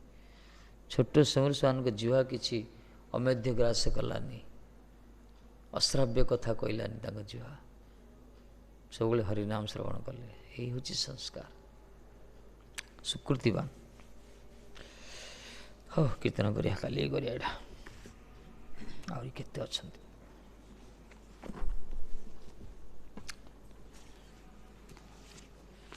ଗୁରୁମା ତ ବଡ଼ କୃପା ରାଣୀଗୁଡ଼ା ପ୍ରତି, କୋରାପୁଟ ପ୍ରତି। ଦେଖୁନ ମଠଟା କଲେ ଏଇଠି, ଚିନ୍ତା କରନ୍ତୁ ମନ୍ଦିର ମଠ ମାର ଏଇଠି କଲେ, କେତେ ଚିନ୍ତା କରୁଛନ୍ତି ଏଇ ଏରିଆ ପାଇଁ, କିଏ ଆସୁଛନ୍ତି। କିନ୍ତୁ ଦେଖ ଠାକୁର କୁଆଡ଼ୁ କେଉଁଠୁ ଟାଣି ଆସୁଛନ୍ତି ପୁରା। ଆହୁରି ବି ଆସିବେ, ବହୁତ ଆସିବନି ଆହୁରି ଆଗକୁ। ଏମିତି ହେବ। ଧୀରେ ଧୀରେ ଧୀରେ ଧୀରେ ସବୁ କଟିଗଲେଣି। ଧୀରେ ଧୀରେ ମଇଦାନ ଖାଲି।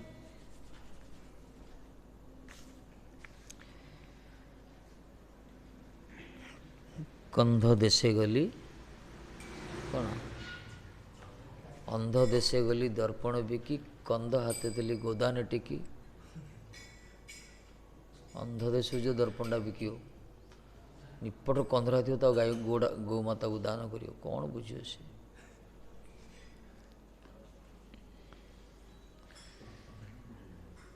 ତଥାପି ଗୁରୁବର୍ଗ କୃପା କରି ସବୁ କରିଛନ୍ତି। ହରି ହେ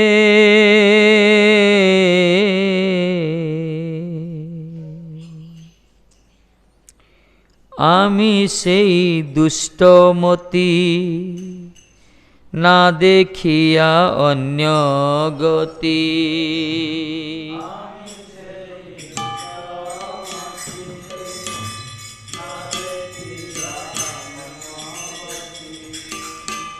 আমি সেই দুষ্টমতি না দেখিয়া অন্য গতি।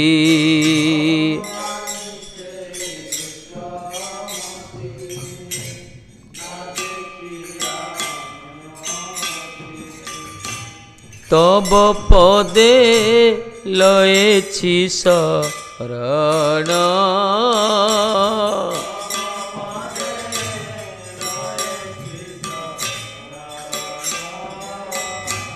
তব পদে লয়েছি শরণ।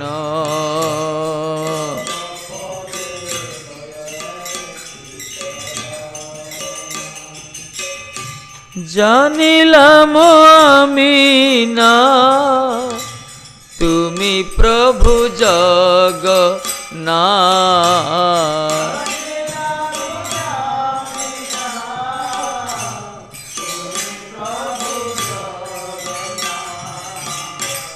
জানিলাম আমি নাথ তুমি প্রভু জগন্নাথ।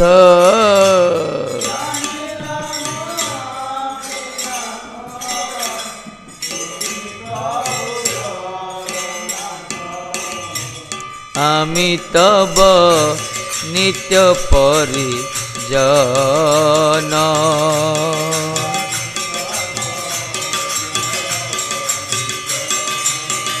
প্রভু তব পদে লয়েছি শরণ।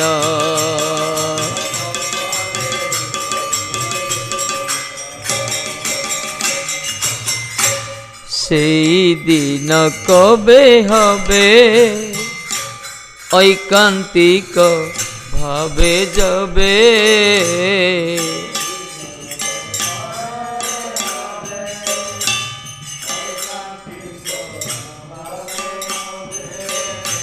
नित्य दास भाव लये आमी।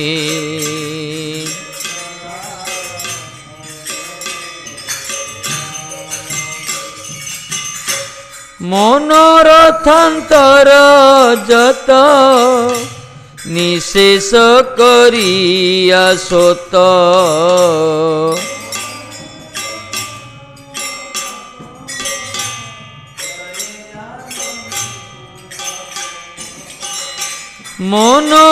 मनोरथान्तर जत निशेष करिया सोत।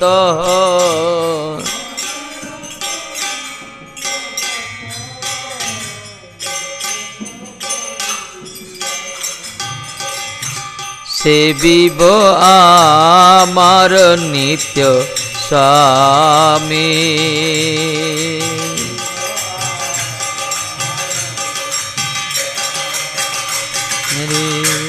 नित्य दास भाव लये आमी।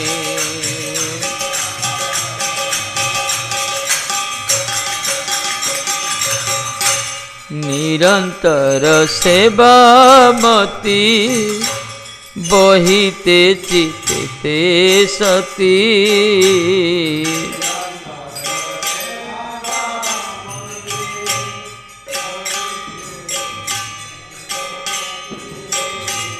निरंतर सेवा मति बहिते चित्ते सती।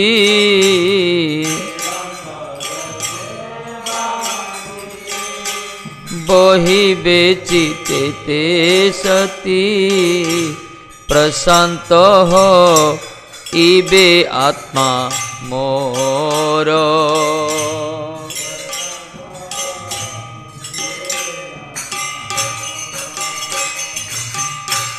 ए भक्ति विनोद बोले कृष्ण सेवा कुतूहले।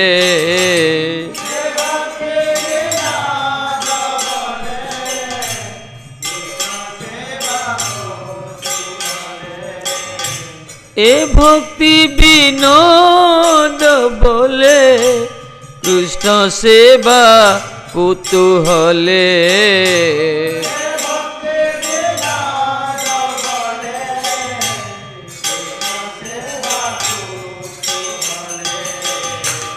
चिरदिन फाकी जेन भोर।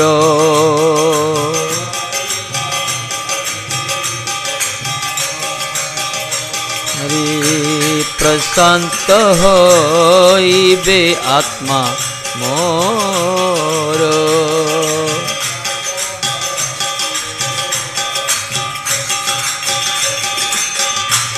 आमी सेई दुष्ट मति ना देखिया अन्य गति।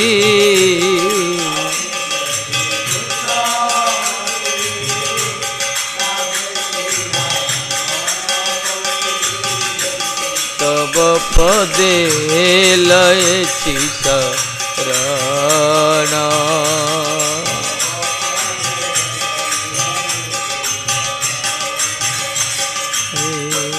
तब पदे लयछि शरण।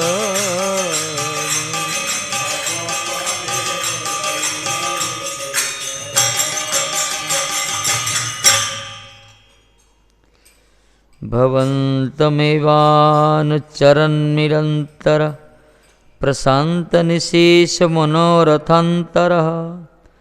कदाहमैकान्तिकनित्यकिङ्करः प्रहर्षयिष्यामि सनाथ जीवितं। तत्र रत्न 43 कहते हे हरि आमी अति दुष्ट मत मु दुष्ट ना देखिया अन्य गति तव पदे लयछि शरण। उद्धार हेबार कौन सी रास्ता खोजी न पाइबारु तुम चरण एकांत शरण नहीं। भक्ति ठाकुर कहउछन जमुनाचार्य भाषा कहले हे हरि मु दुष्ट मोर मति बड़ दुष्ट, मु बड़ दुष्ट, उद्धार हर कौन सी रास्ता खोजी पाइनी मु इतने तुम चरण एकांत शरण नहीं। पूर्व कही ना कृपा बिना नाही गति ए भक्ति बिनदती धन्य करी भले प्रभु पाए।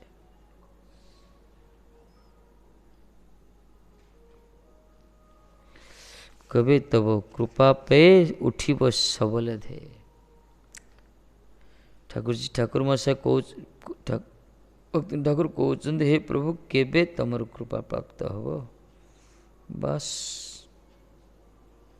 उत्साह दौड़ी तुम चरण कमल तो दर्शन करियो।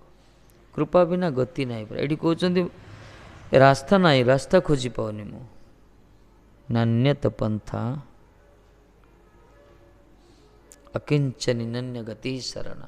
जमुनाचार्य कहले अकिंचन अकिंचन मोर कौन सी गति नहीं, अन्य कौन सी गति नहीं हो आपण चरण कमल छड़ा। तेणु कौन सी रास्ता खोजी न पाई तुम चरण रे एकांत शरण नहीं।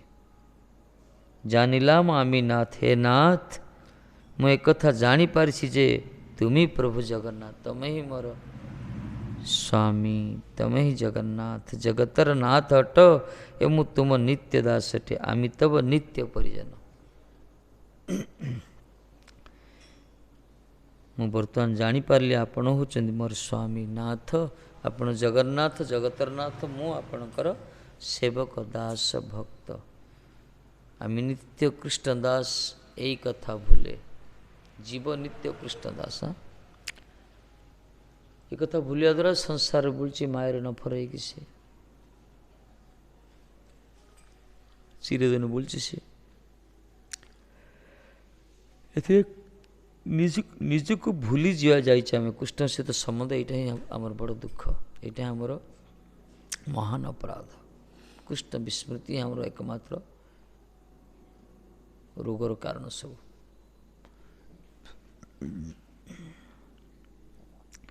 यदि सद्गुरु कृपारू भगवत कृपारू संत कृपारू बुझी पारिया आम हूँ कृष्णकर आम स्वरूप हूँ कृष्णकर नित्य दास।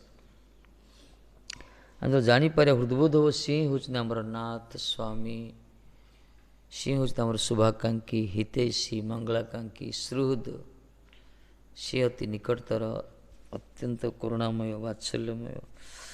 ये कथा बुझीपर श्रीकृष्ण विषय जापर सी ही जगन्नाथ जगतर नाथ जगत भितर मु अच्छी मोर भी सी नाथ मुझर दास सेवक भक्त किंकर परिचारिक यही प्रकार जी भावे भक्ति ठाकुर कहते बर्तमान मुझे जापारी आपण ही हूँ मोर नाथ हे नाथ मु कथा जापारी तुम्हें जगतर नाथ अट मु तुम नित्य दास अटे।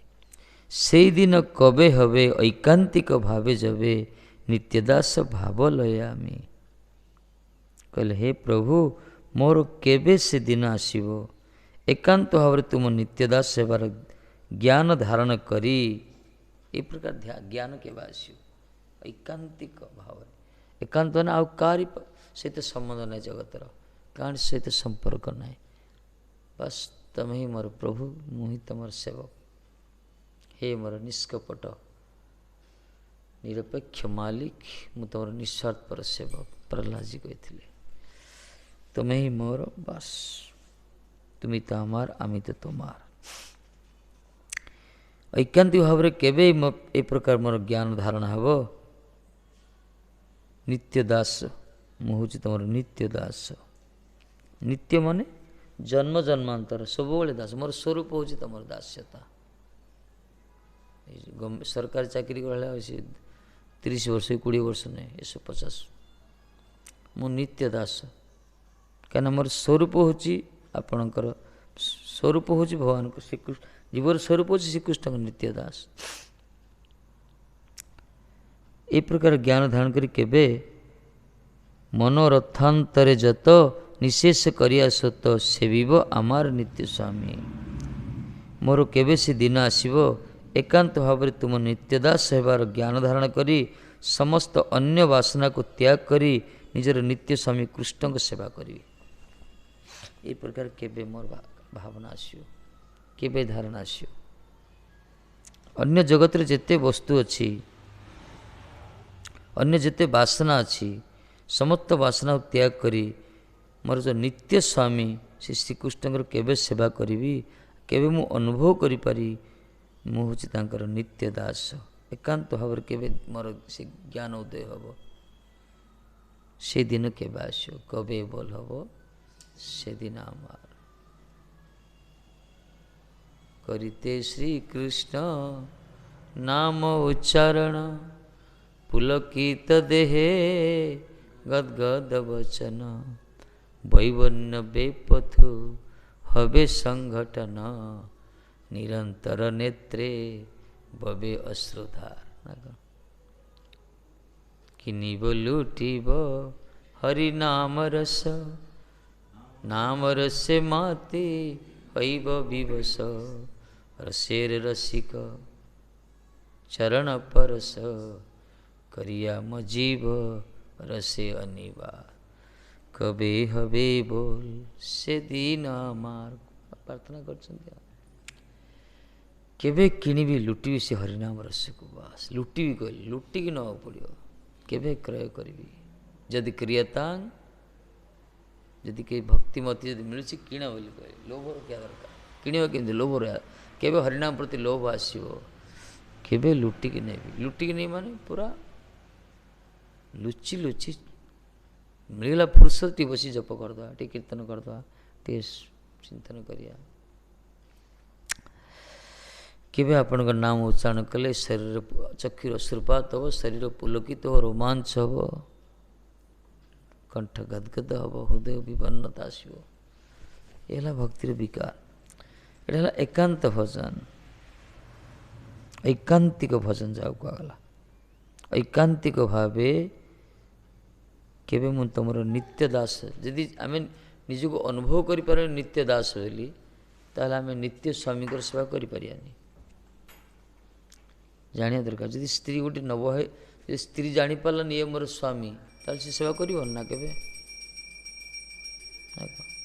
यदि सेवक जदि जानी पारलानी ये हूँ मोर सेव्य ये हूँ मोर मालिक से सेवा कहीं कर जानिया तो दरकार ना से केवे से मोर ज्ञान आसो मु हूँ आपणकर नित्य दास ता निजको जानिया दरकार केवे से दिन आसो प्रभु सबु वासना को त्याग करी केवल मोर नित्य स्वामी कृष्ण सेवा करी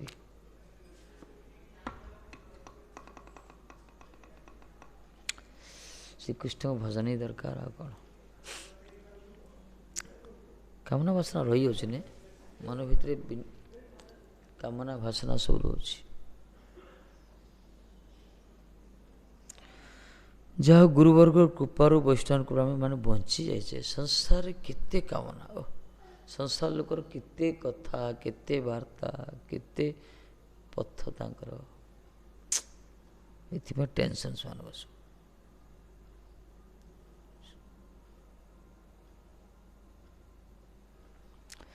सीथु बंचे किसी किसी प्रारब्ध अच्छी अपराध हो कामना रोची धीरे धीरे दूरीभूत हम केवे से दिन आसो प्रभु एकांत भाव बास एकांत भजन जाऊ कहला कीर्तन प्रभाव स्मरण हईब से काले निर्जन भजन संभव कहला एक निर्जन भजन सत्संग माध्यम रे भगत कथा नाम कीर्तन जदि हम श्रवण कीर्तन आदि हम ताहले मन स्थिर हो मन स्थिर कहला एकांत आ पाखे शरणागत न हो आकार सहित संबंधभूत संपर्क न रखिकी ऐकांति भाव श्री कृष्ण पाखे शरणागत होकर जो भजन करती चलो एकांत भजन कहला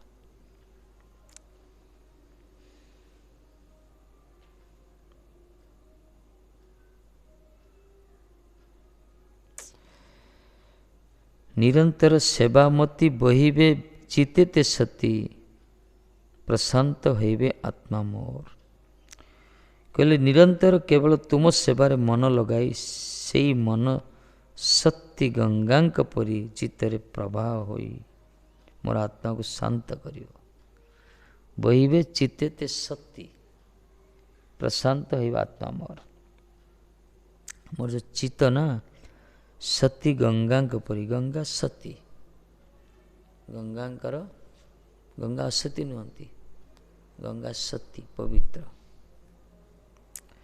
ଗଙ୍ଗାଙ୍କ ଭଳିଆ କେବେ ନିର୍ମଳ ହେବ ସେ ମନ ମୋର, କେବେ ନିରନ୍ତର କେବଳ ତୁମର ସେବାରେ ମନ ଲଗାଇ, ତମରି ସେବାରେ ହିଁ, ତମରି ପ୍ରସନ୍ନତାରେ ହିଁ ମୋ ମନ କେବେ ନିରନ୍ତର ଲାଗି ରହିବ। ଇଏ ଏତିକି ହେଇଗଲେ ତ ହେଇଗଲା ଭଜନ। ସବୁବେଳେ ଭଗବାନଙ୍କ ପାଖରେ ମନ ଯଦି ଲାଗି ରହିଲା, ଏଥିପାଇଁ କୃପା ଦରକାର, ସାଧନ ଦରକାର। ହଠାତ୍ ହେବନି। ମନ ରହୁଛି, ଠାକୁର ପାଖରେ ରହୁଛି, ସବୁବେଳେ ରହୁଛି। କୁଆଡ଼େ ମନ କୁଆଡ଼େ ଯାଉଛି କୁହନି। ଗୌରାଙ୍ଗ କେତେବେଳେ କେଉଁ ରଙ୍ଗ ସବୁ ଆମର। ଭଜନ କରୁଛି ଗୌରାଙ୍ଗଙ୍କର, କିନ୍ତୁ ମନ ଗୌରାଙ୍ଗ ଗୌରଗତ ନାହିଁ। ଆମର ରଙ୍ଗ ସବୁ ଭିନ୍ନ ଭିନ୍ନ ହେଉଛି ସବୁ, କେତେବେଳେ କେଉଁ ରଙ୍ଗ ପରା। କାହିଁକିନା ମନର ବାସନା କ୍ଷୁଧାଇ ସେ ପ୍ରକାର। କିନ୍ତୁ କହୁଛନ୍ତି ନିରନ୍ତର କେବଳ ତୁମ ସେବାରେ ମନ ଲଗାଏ, କେବେ ତମ ନିରନ୍ତର ମାନେ ପ୍ରତିଟା ମୁହୂର୍ତ୍ତରେ ତମରି ସେବାରେ, ପ୍ରତ୍ୟେକଟା ସମୟ ସତତଂ ସ୍ମର୍ତ୍ୟ ବିଷ୍ଣୁ, ତମରି ସେବାରେ ଲାଗି ରହିବି। କି ଶୟନେ କି ଭୋଜନେ କି ବା ଜାଗରଣେ, ଅହର୍ନିଶି ଚିନ୍ତ କୃଷ୍ଣ ବଲହ ବଦନେ। ଚିନ୍ତନ କରିବ କୃଷ୍ଣକୁ, ମୁଖରେ ନାମ ଉଚ୍ଚାରଣ କରିବ। କ'ଣ କହିଲେ? ଅହର୍ନିଶି ଚିନ୍ତ କୃଷ୍ଣ ବଲହ ବଦନେ। ଏଠି ତ କହିନାହାନ୍ତି ମାଳାଟା ଧରି ବସ ବୋଲି। ତା ଅର୍ଥ ଆମେ ଯେକୌଣସି ସେବାରେ, ଭଗବାନଙ୍କ ସେବାରେ ଇନ୍ଦ୍ରିୟ ଗୁଡ଼ିକ ବିନିଯୋଗ କରିବା। ହାତ ଯଦି ଭଗବାନଙ୍କର ସେବା ବି ଝାଡ଼ୁ ବି କରୁଛି, ତାହେଲେ କୃଷ୍ଣଙ୍କୁ ଚିନ୍ତନ କରିବା, ମନ ପାଟିରେ କୃଷ୍ଣ ନାମ ଉଚ୍ଚାରଣ କରିବା। ଏଥିପାଇଁ ମହାପ୍ରଭୁ କହିଲେ ସେଇଟା ପ୍ରକୃତ ଭଜନ ହେବ। ପ୍ରତ୍ୟେକଟା ସମୟ, ସବୁ ସମୟ ସ୍ନାନ ବି କରୁଛେ, ସ୍ନାନ କରିବା ସେ ଭଜନ କରିବା, ହରିନାମ କରିବା। ଶୀତ ହେଉଛି ନା, ଥଣ୍ଡା ପାଣି ତ ୱାଟର ହିଟର ଥଣ୍ଡା ପାଣି ସ୍ନାନ କଲେ କୃଷ୍ଣଟା ଜଲ୍ଦି ଉଚ୍ଚାରଣ ହେଇଥାନ୍ତା। ଗରମ କରି ସ୍ନାନ କରୁଛ, କି କୃଷ୍ଣ, ସେ ସୁଖ ଲାଗୁଥିବ ନିଜକୁ, ଆଉ କି କୃଷ୍ଣ ଉଚ୍ଚାରଣ ହେବ। ଆରାମ ତ ପଡ଼ିଲା ମାନେ ପୁରା ରିଲାକ୍ସ, ପୁରା ସୁଖ ଲାଗିବ ପୁରା। ସୁଇମିଂ ପୁଲରେ ମାନେ ହଲିଉଡ଼ ବଲିଉଡ଼ ସବୁ ଷ୍ଟାର ମାନେ ସ୍ନାନ କଲା ଲାଗିବ। ଥଣ୍ଡା ପାଣିଟା ପଡ଼ିଯିବ ନା, କୃଷ୍ଣ କୃଷ୍ଣ କୃଷ୍ଣ ରାଧେ ରାଧେ ରାଧେ ରାଧେ ରାଧେ, ଥୋଡ଼ ଥୋଡ଼ ଥୋଡ଼ ଉଚ୍ଚାରଣ ହେଇଯିବ ଭଗବାନ। ହଁ କ'ଣ କ'ଣ ଜୀବାଣୁ ପଶିଯିବ, ମନେ ମନେ କରିବ।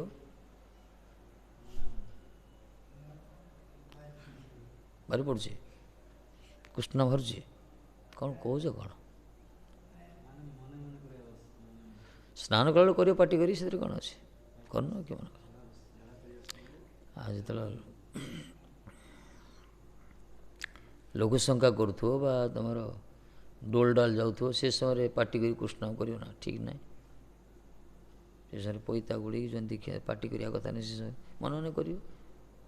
ସେ ସମୟ କିନ୍ତୁ ସ୍ନାନ କରିବା ସମୟରେ ପାଟି କରି କରିବ। ସେଇ ସମୟରେ କ'ଣ ଦିନ ରାତ ଖାଲି ଦୁନିଆ କଥା ହେଉଛ, ନାମ କରିବା। ଦିନ ଯାକ ପ୍ରଜଳ କରୁଥିବ, କୁଆଡ଼େ ସୂର୍ଯ୍ୟକୁ ଚାହୁଁଥିବ, ତରାକୁ ଚାହୁଁଥିବ, ଜହ୍ନକୁ ଚାହୁଁଥିବ, କୁକୁର ବିଲେଡ଼ି ତଳକୁ ଚାହୁଁଥିବ, ଲୋକ ଯାକୁ ଚାହୁଁଥିବ, ଇଆଡ଼େ ସିଆଡ଼େ କରୁଥିବ। ଯେଉଁମାନେ ବାସ୍ତବରେ ରୁଚି ଆସିଯାଇଛି ଶ୍ରୀକୃଷ୍ଣଙ୍କ ଉଚ୍ଚାରଣ ବିନା ଜଣେ ରହିପାରୁନାହାନ୍ତି, ଯାହାର ଜିଆ ସତ କୀର୍ତ୍ତିତ ସତ, ଯେଉଁମାନେ ଏପରି ଅଭ୍ୟାସ କରୁଛନ୍ତି, ରାତିରେ ଶୋଇଲେ ମଧ୍ୟ ତାଙ୍କ ଜିଆ ନାଚୁଥିବ ଫଡ଼ ଫଡ଼ ହେଇକିରି। ରାତିରେ ଶୟନ କଲନ୍ତି କୃଷ୍ଣ ନାମ ଉଚ୍ଚାରଣ ହେବ, କିନ୍ତୁ ଅଭ୍ୟାସ କରିବା ଦରକାର। ହେଲେ ପଚାରି ଦେଉଛି ଗୋଟେ, ପଚାରିଲା ଲାଗୁଛି ଗୋଟେ, କିଛି ଗୋଟେ ପଚାରିଲେ ଗୋଟେ ଭଡ଼ ଏଇଭଳିଆ ଗୋଟେ ନା କ'ଣ, ଗୋଟେ ଚତୁର ଭଳିଆ ଲାଗୁଥିବ ଗୋଟେ, କରିବା ଦରକାର। ନିରନ୍ତର ପରା ତୁମର ସେବାରେ ମନ ଲଗାଏ। ମନ ସତୀ ଗଙ୍ଗା ପରି ଚିତ୍ତରେ ପ୍ରବାହ ହୋଇ ମୋର ଆତ୍ମାକୁ ଶାନ୍ତ କରିବ। ମନ ସତୀ ଗଙ୍ଗାଙ୍କ ସଦୃଶ ପ୍ରବାହିତ ହୁଏ ଚିତ୍ତ ଭିତରେ, ଏସବୁ ସୂକ୍ଷ୍ମ ଉପାଧି ସକ୍ରିୟ ସୂକ୍ଷ୍ମ ଆତ୍ମାକୁ ଶାନ୍ତ କରିଦେବ, ମାନେ ପବିତ୍ର କରିଦେବ ପୁରା। ଆତ୍ମା ତ ଏମିତି ଶାନ୍ତ ପବିତ୍ର, ତାର ତ ଦେହ ସ୍ଥିର ହେଇଯିବ, ଅବିଚଳିତ ମତି ହେଇଯିବ। ଏ ଭକ୍ତି ବିନୋଦ ବୋଲେ କୃଷ୍ଣ ସେବା କୁତୁହଲେ, ଚିରଦିନ থাকি যেন ভোর। ଭକ୍ତିନ ଠାକୁର କହୁଛନ୍ତି ଯେ କେବଳ କୃଷ୍ଣ ସେବାନନ୍ଦରେ ହିଁ ସର୍ବଦା ବିଭୋର ରହିବି। କହୁଛନ୍ତି କୃଷ୍ଣଙ୍କର ସେବାରେ ହିଁ ସବୁବେଳେ ବିଭୋର ହେଇକି ରହିବି, ଏହା ହିଁ ପ୍ରାର୍ଥନା କରୁଛି। କହୁଛନ୍ତି ହେ ପ୍ରଭୁ ଏତିକି ପ୍ରାର୍ଥନା ମୋର, ଆପଣଙ୍କ ସେବାରେ ହିଁ ମନ ଯେମିତି ସବୁବେଳେ ବିଭୋର ହେଇକି ରହିବ, ମାନେ ଆନନ୍ଦରେ ରହିବ, ପୁରା ଡୁବିକି ରହିବ ଭଗବାନଙ୍କ ସେବାରେ। କୃଷ୍ଣ ସେବାନନ୍ଦ, ସେବାର ଗୋଟେ ଆନନ୍ଦ ମିଳେ। ଆମର ସେବା କ'ଣ ଗୋଟେ ଡ୍ୟୁଟି କଲାବେଳେ ହେଇଯାଉଛି। ଟିକେ ବାସନ ଟିକେ ମାଜିଲା ରଖିଦେଲା ପଳେଇଲା, ଆନନ୍ଦ ଅଛି। ବିରକ୍ତି ଲାଗୁଥିବ, ସେ ମଳି ଛାଣୁଥିଲେ ଘଷି ଘଷି ବିରକ୍ତି ଲାଗୁଥିବ, ସେବାର ଆନନ୍ଦ। ବିରକ୍ତି ସନ୍ତ ଭୋଜନ କଲେ ବିରକ୍ତି, ଆମର ବିରକ୍ତି ସନ୍ତ ଆଉ ବିରକ୍ତି ଲାଗୁନି ତ, କମୁଛି ନା ଟିକେ ଟିକେ କମିଲାନି ନା ଅଛି ସେ ରୋଗ ଅଛି ଏକା, ତମେ ତ ଖାଇଲେ ମୋତେ ବିରକ୍ତି ତମକୁ କ'ଣ କରିବ। ବିରକ୍ତିରେ ସିନା ସଂସାରକୁ ବିରକ୍ତି ହେଇକି ଆସିକି ଭଜନ କରିବା ପାଇଁ ଆସିଲ, ଭଜନରେ ମଠରେ ବିରକ୍ତି ଲାଗୁଛି କି, ବିଚିତ୍ର ସ୍ଥିତି। ତାର ତ ତମର ସଂସାର ପ୍ରତି ବିରକ୍ତି ହେଇକି ମଠକୁ ଆସିଲ, ତାହେଲେ ମଠରେ ଯଦି ବିରକ୍ତି ଲାଗିବ ଫିକା ଜଗତ କିଛି ନାହିଁ ତ। ଗୋଟେ ଜଡ଼ ଜଗତ, ଜଡ଼ ଜଗତକୁ ଭୌତିକ ଜଗତ ବିରକ୍ତି ହେଇକି ଚିତ୍ ଜଗତକୁ ଆସିଲ, ଚିନ୍ମୟ ଜଗତକୁ। ଚିନ୍ମୟ ଜଗତ ଯଦି ବିରକ୍ତି ଲାଗୁଛି ଯିବ କୁଆଡ଼େ ଆଉ ତ କିଛି ତୃତୀୟ ଜାଗା କିଛି ନାହିଁ। ବିଶ୍ୱ ତଳେ ତୃତୀୟ ସ୍ୱର୍ଗ ତିଆରି କରିବାକୁ ପଡ଼ିବ ତମ ତୃତୀୟ ପ୍ଲାନେଟ୍। ସେ ପ୍ଲାନେଟ୍ ନାଁ ତ ବିରକ୍ତ ପ୍ଲାନେଟ୍ ନା କ'ଣ। ଏଇଠି ଆନନ୍ଦ ମିଳିବା କଥା। ତାର ତ ବିରକ୍ତି ଏଇଥିପାଇଁ ଲାଗୁଛି ତମର ମନ ଭିତରେ କିଛି ଖ୍ୱାଇଶ ଅଛି, କିଛି ଚିନ୍ତା ଅଛି, କିଛି ଗୋଟେ ଇଚ୍ଛା ଅଛି, କିଛି ଗୋଟେ ଆନନ୍ଦଟା ପ୍ରକୃତିର ଅନୁଭବ। ଆନନ୍ଦ ମିଳିବ ତ ଧୀରେ ଧୀରେ ଧୀରେ ଧୀରେ ଆସିବ, କମିବ, ଧୀରେ ଧୀରେ କମିଯିବ। କେବଳ କୃଷ୍ଣ ସେବାନନ୍ଦରେ ସର୍ବଦା ବିଭୋର ରହିବି। କୃଷ୍ଣଙ୍କର ସେବାରେ ଯେଉଁମାନେ ଆନନ୍ଦ ପାଉଛନ୍ତି ନା, ସେମାନେ ସବୁବେଳେ ବିଭୋର ହେଇକି ଥାନ୍ତି। କୃଷ୍ଣଙ୍କ ସେବାରେ ଆମକୁ ଆନନ୍ଦ ମିଳୁନି, ତେଣୁକରି ସେବାଟା କର୍ମ ଭଳିଆ ଲାଗୁଛି ଆମକୁ। ହାଡ଼େ କେତେ କରିବ, କେତେ କରିବ, ଠକାମି ସବୁ ମନବୃତ୍ତି କିଏ କରିବ। ଦେଖୁଥିବ କିଏ ଆଉ ଜଣେ କିଏ କହୁଛି ନା ତୁନି ପଡ଼ୁଥିବ, ଜଣେ କିଏ କହୁଥିଲେ ସାଇଡ଼ ହେଇଯିବ ସିଏ। ଏ ହେଉଛି ଠକାମିର ପରିଚୟ। ସେମିତି କିଏ କରିବନି ହେଲା। ସେବା ଯଦି ସାମ୍ନାରେ ଅଛି, କିଏ ଥାଉ କି ନଥାଉ, ଯାହା ଡ୍ୟୁଟି ନିଜେ କରିଦେବାକୁ ପଡ଼ିବ। ଏ ହେଲା ସେବକର ଧର୍ମ। ଦେଖିବ କିଏ ନାହାନ୍ତି ସେ କରିଦେବ। ଆଉ ସନ୍ତୋଷପୁର ଦେଖିବାର ନା, ସେବକ ଜଣେ ମହାତ୍ମା ସନ୍ତୋଷପୁର, ଭଲ କ'ଣ ଭଲ କ'ଣ। ଦେଖିବ କିଏ ନାହାନ୍ତି ଶୋଇଛନ୍ତି, ଯାଇ ସେମିତି ରୋଷେଇ କରିଦେବେ ସିଏ। କିଏ ନାହାନ୍ତି ଝାଡ଼ୁ କରିଦେବାର, ସିଏ ଅଳିଆ ପୁଟିଲେ ବାହାର କରିଦେବାର। ସେବକ ସେମାନେ ସବୁ। ଆଉ ତମମାନ ଭଳିଆ କିଛି ଯାଇନା, ଯାଅ ମୁଁ କେମିତି ଯିବି, ତାର ତ ଡ୍ୟୁଟି। ଏ ସମ୍ବନ୍ଧ ଜ୍ଞାନ ନାହିଁ। ସେବକର ଧର୍ମ ଏ ପ୍ରକାର।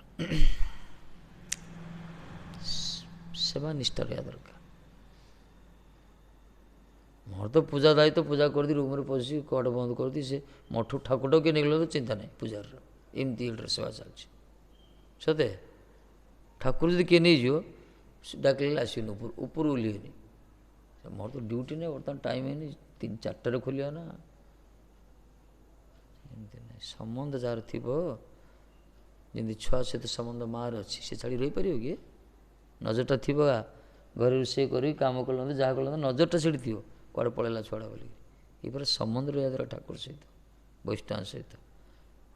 ଖାଲି ଡ୍ୟୁଟି କଲା ଭଳିଆ କରିଦେବ, ବଢ଼ିଆ ଇନ୍ଦ୍ରିୟ ସୁଖ ଯାଏ, କୁଆଡ଼େ ମାତିବ, ପ୍ରଜଳ୍ପ କରିବ, ଖରାରେ ଶୋଇବ, କୁଆଡ଼େ ଏସବୁ ହୁଏ। ନାଟ ମନ୍ଦିର କେହି ରହୁନାହାନ୍ତି, ସବୁ ପଳାଉଛନ୍ତି ଉପରକୁ। ଏ ବିଗ୍ରହ ନେଇଯିବ କି, ସେ ମେସିନ୍ ନେଲେ କି ଜାଣିବନି ଏଠି ଯେଉଁ ପ୍ରକାର ଅବସ୍ଥା ଏଠି। କାହାର ତ ଗୋଟେ ନିଜର ଇଏ ବି ଆସୁନି କିଛି।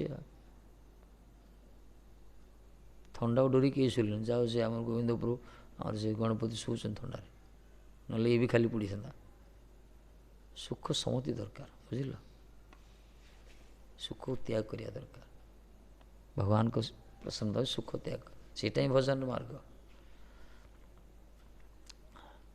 3-4ଟା ଗଦି ପକାଇଦେଲ, 3-4ଟା କମଳ ଘୋଡ଼େଇ ଶୋଇ ପଡ଼ିଲ। ଆଉ ଯିଏ ଏଠି ଶୋଉଛି ନିଜକୁ ଚତୁର ଭାବୁଛ ନା କ'ଣ? ସବୁ ଏଇଟା ମୂର୍ଖାମିର ପରିଚୟ। ସବୁ କଷ୍ଟ ଯଦି ଏ ସମୟ ନ ପଡ଼ିବ ନା, ତୁମେ ଦେଖିବ ଜୀବନରେ ବହୁତ ଦୁଃଖ ପାଇବ। ଏ ସମୟରେ କଷ୍ଟ ପଡ଼ିବା ଦରକାର। ବ୍ରହ୍ମଚାରୀ ସମୟ ପୁରା କଷ୍ଟ ପଡ଼ିବା। ଏଇଠି ଯଦି ସୁଖ ଯେଉଁମାନେ ହେଇଯାଉଛି ନା, ଯେଉଁମାନେ ସୁଖୀ ଭାବୁଛନ୍ତି, ସୁଖ ଚାହୁଁଛନ୍ତି, ସେମାନେ ଭଳିଆ ହତଭାଗ୍ୟ କେହି ନାହିଁ ସତରେ। ବହୁତ ପସ୍ତେଇବେ ସେମାନେ। ଆଜି ତ ବଡ଼ ଗୁରୁବର୍ଗ ହେଇଛନ୍ତି, ସେମାନେ କଷ୍ଟ ପଡ଼ୁଛନ୍ତି ସବୁ ଜୀବନରୁ, ସେମାନେ ପୁରା ଦେଇଛନ୍ତି, ସାକ୍ରିଫାଇସ୍ କରିଛନ୍ତି ତାଙ୍କର ବ୍ରହ୍ମଚର୍ଯ୍ୟ ଜୀବନରେ କ'ଣ, ସନ୍ନ୍ୟାସ ଜୀବନରେ କ'ଣ। ସେଥିପାଇଁ ତାଙ୍କୁ ଭଗବାନ ସବୁ ଦେଉଛନ୍ତି। ତାଙ୍କୁ ଆରମ୍ଭରୁ ଖାଲି ସୁଖରେ ରହିବ, ଠକିବ ସବୁ, ଲାଷ୍ଟକୁ କ'ଣ ଲାଇନଚ୍ୟୁତ ହେବ ସବୁ, ଶେଷରେ ସେମିତି ଆଗତି ହେବ। କିନ୍ତୁ ଯିଏ ପଡ଼ିକି ସେବା କରିଥିବ ତାର ଫଳ ତାକୁ ମିଳିବ। ଭଗବାନ ତାକୁ ଯୋଉଠି ରଖିଲେ ଆନନ୍ଦ ରଖିବେ, ସେ ପ୍ରେମ ତାକୁ ମିଳିବ, ଶାନ୍ତି ମିଳିବ ତାକୁ। ତୁ ଯେତେ ମାଠିବୁ ମାଠେ, ମୁଁ ସେଇ ଦୂରପଡ଼ା କାଠେ। କ'ଣ କିଷ୍ଟା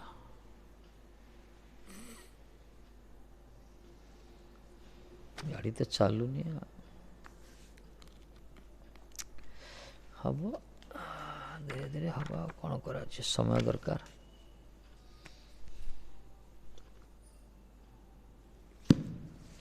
ଅନ୍ୟାନ୍ୟ ମଠ ମନ୍ଦିର କେଉଁ ଜାଗାରେ ଏମିତି ହୁଏ ବେଳେବେଳେ, ସେଠି ସବୁ ଡ୍ୟୁଟି କରନ୍ତି, କାହାରକୁ ସେବାଟା ସେ ସେବା କରିଲା ପଚିଗଲା, ତାକୁ ଆଉ ଚିନ୍ତା ନାହିଁ, ମାନେ ଗଭର୍ଣ୍ଣମେଣ୍ଟ ଚାକିରି ଭଳିଆ। କିନ୍ତୁ ଭଗବାନ କରନ୍ତୁ ଏଇ ମଠରେ ସେମିତି ନ ହଉ, ଗୁରୁବର୍ଗ ଏତିକି କରନ୍ତୁ। ଏଠି ସମସ୍ତ ଭିତରେ ସମସ୍ତଙ୍କର ସ୍ୱୈମାନ ରହୁ, ସମସ୍ତେ ନିଜର ବୋଲି ଭାବି ସେବାକୁ, ଭଗବାନଙ୍କୁ ବୈଷ୍ଣବମାନଙ୍କୁ କଲେ ଦେଖିବ ଗୋଟେ ସୁନ୍ଦର ହେବ। ପରିବାର କ'ଣ, ଅନୁଷ୍ଠାନ କ'ଣ, ସଂସ୍ଥା କ'ଣ, ସମାଜ କ'ଣ, ନିଜର ଭାବିଲେ ହିଁ ମମକାର ରହିବାର ଅଛି ସବୁ ସେବା ପ୍ରତି। ଆଉ ସିଏ ତ ଦୀପଟା ଜଳୁଛି, ମୁଁ କାହିଁ ଦୀପଟା ଜଳିବି? ସିଏ ତ ଝାଡ଼ଟା କରୁଛି, ମୁଁ କାହିଁ ଝାଡ଼ଟା କରିବି? ଆରେ ଭାଇ ଯଦି ଆସିକି ଦେଖିବ ଝାଡ଼ଟା ହିଁ, ଝାଡ଼ଟା ଲଗାଇଦେବ ନା, ମାରିବା ଦରକାର ନା, ନିୟମ ଏଇଟା।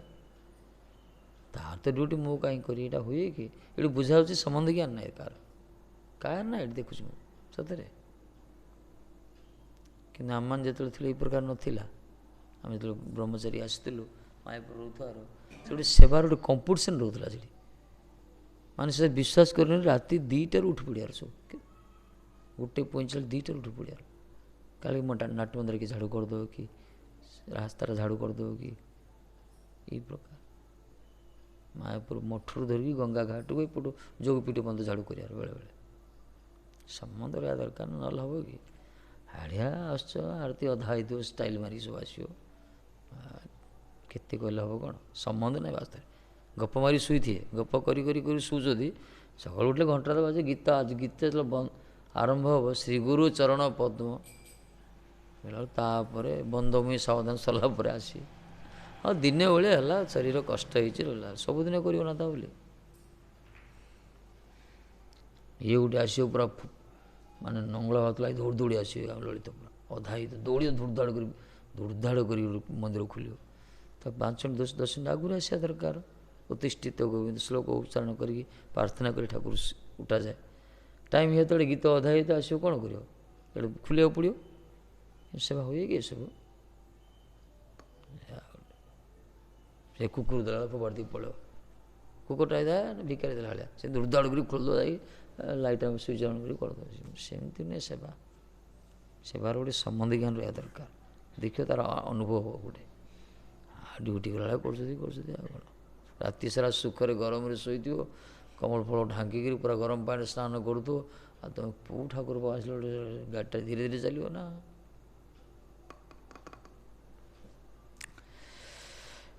କ'ଣ କହିଲେ ବୋଲିବ, ଖାଲି ଗାଳି କରୁଛନ୍ତି ମାର୍ଚ୍ଚ। କର, ଦେଖ ମଙ୍ଗଳ କେମିତି ହେବ, ଦେଖିବ ଆନନ୍ଦ ମିଳିବ। ଯେଉଁମାନେ ସେବା କରୁଛନ୍ତି ସେମାନେ ସବୁ ସୁଖରେ ରହିଛନ୍ତି। ଶ୍ରୀ ରାଧେ। ତିଲକ ପ୍ରଭୁ ପୁଅଙ୍କୁ ସେବା ଶିଖାଇ ଦେବାକୁ ପଡ଼ିବ। ପାଠ ପଢ଼ୁଛି ପିଲାଟା, ଭଲ ପଢ଼ୁଛ ନା? ପଢ଼ୁଛ କି ଭଲ? କହୁନି। ଶ୍ରୀ ରାଧେ। ଆମକୁ ନଣ୍ଡା କରିବାକୁ ପଡ଼ିବ ହେଲା, ନଣ୍ଡା କରିଦେବ। ନଣ୍ଡା କରିକି ଚୁରିକି ରଖିକି ଯିବ ପୁରା ଚାଣକ୍ୟ ଭଳିଆ, ଚୈତନ୍ୟ ମହାପ୍ରଭୁ। 5-6ଟା ପିଲା ଯଦି ମୁଣ୍ଡନ ହେଇକି ତିଳକ କରି ଯଦି ସ୍କୁଲକୁ ଯିବେ, ସ୍କୁଲଟା ପବିତ୍ର ହେଇଯିବ। କରିବା ତ ଦରକାର, ପ୍ରଚାର ଟାଇମ୍ ଦେବା ଦରକାର। ଧୀରେ ଧୀରେ ସବୁ କ୍ଷେତ୍ରରେ ବୈଷ୍ଣବ ପ୍ରବେଶ ହେବା ଦରକାର। କଲେ ଦେଖିବ ଧୀରେ ଧୀରେ ଲୋକଙ୍କ ଭିତରେ ଗୋଟେ ସଚେତନତା ଆସିବ, ନହେଲେ ଆସିବେନି। ଶ୍ରୀ ରାଧେ। हरे कृष्ण कृष्ण कृष्ण हरे हरे, हरे राम राम राम हरे हरे।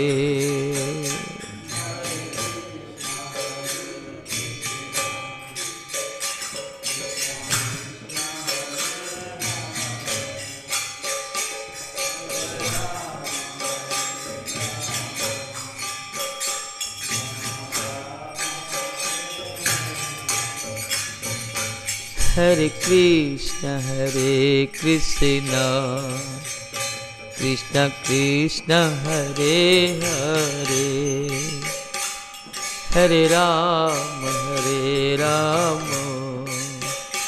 राम राम हरे हरे।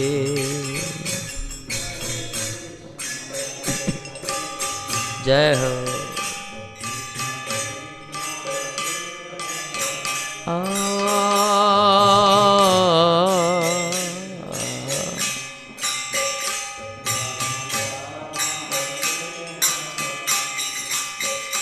हरे कृष्ण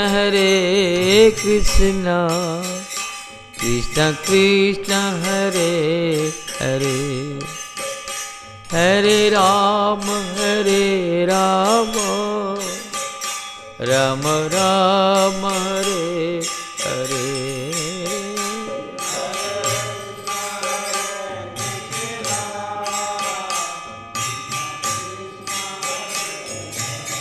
श्री राधे।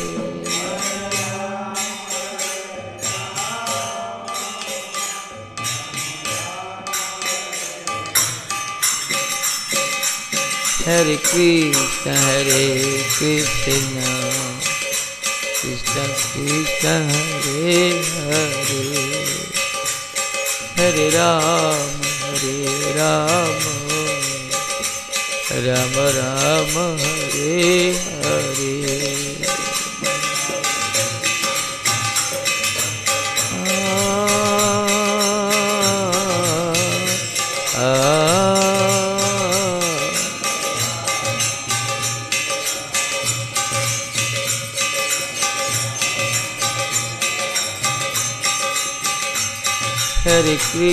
हरे कृष्ण कृष्ण कृष्ण हरे हरे, हरे राम राम राम हरे हरे।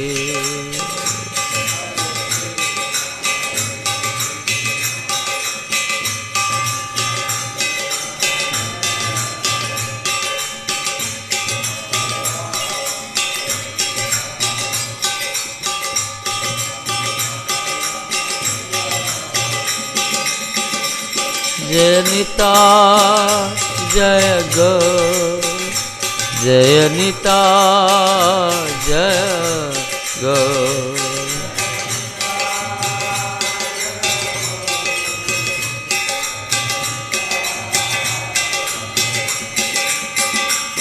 जय राधे जय कृष्णा, जय राधे जय कृष्णा।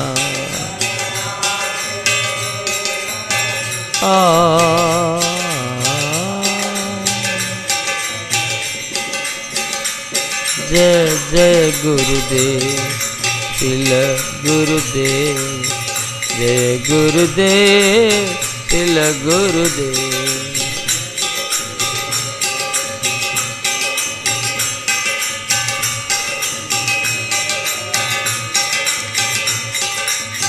जय प्रभुपाद तिल प्रभुपाद, जय प्रभुपाद तिल प्रभुपाद।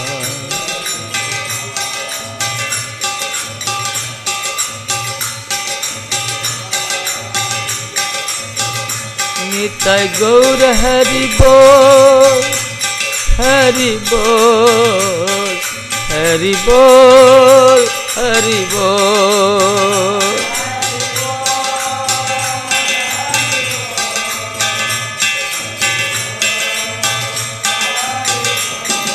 गौर हरि बोल, हरि बोल, हरि बोल, हरि बोल।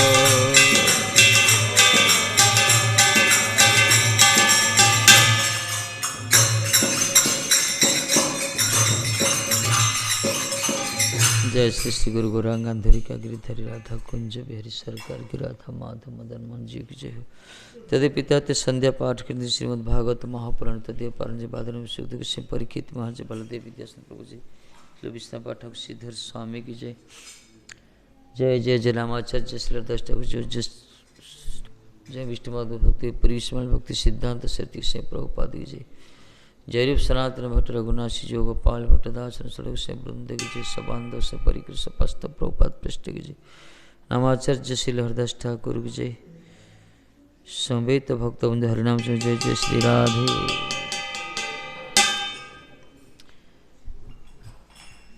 जय गौरांग की जय।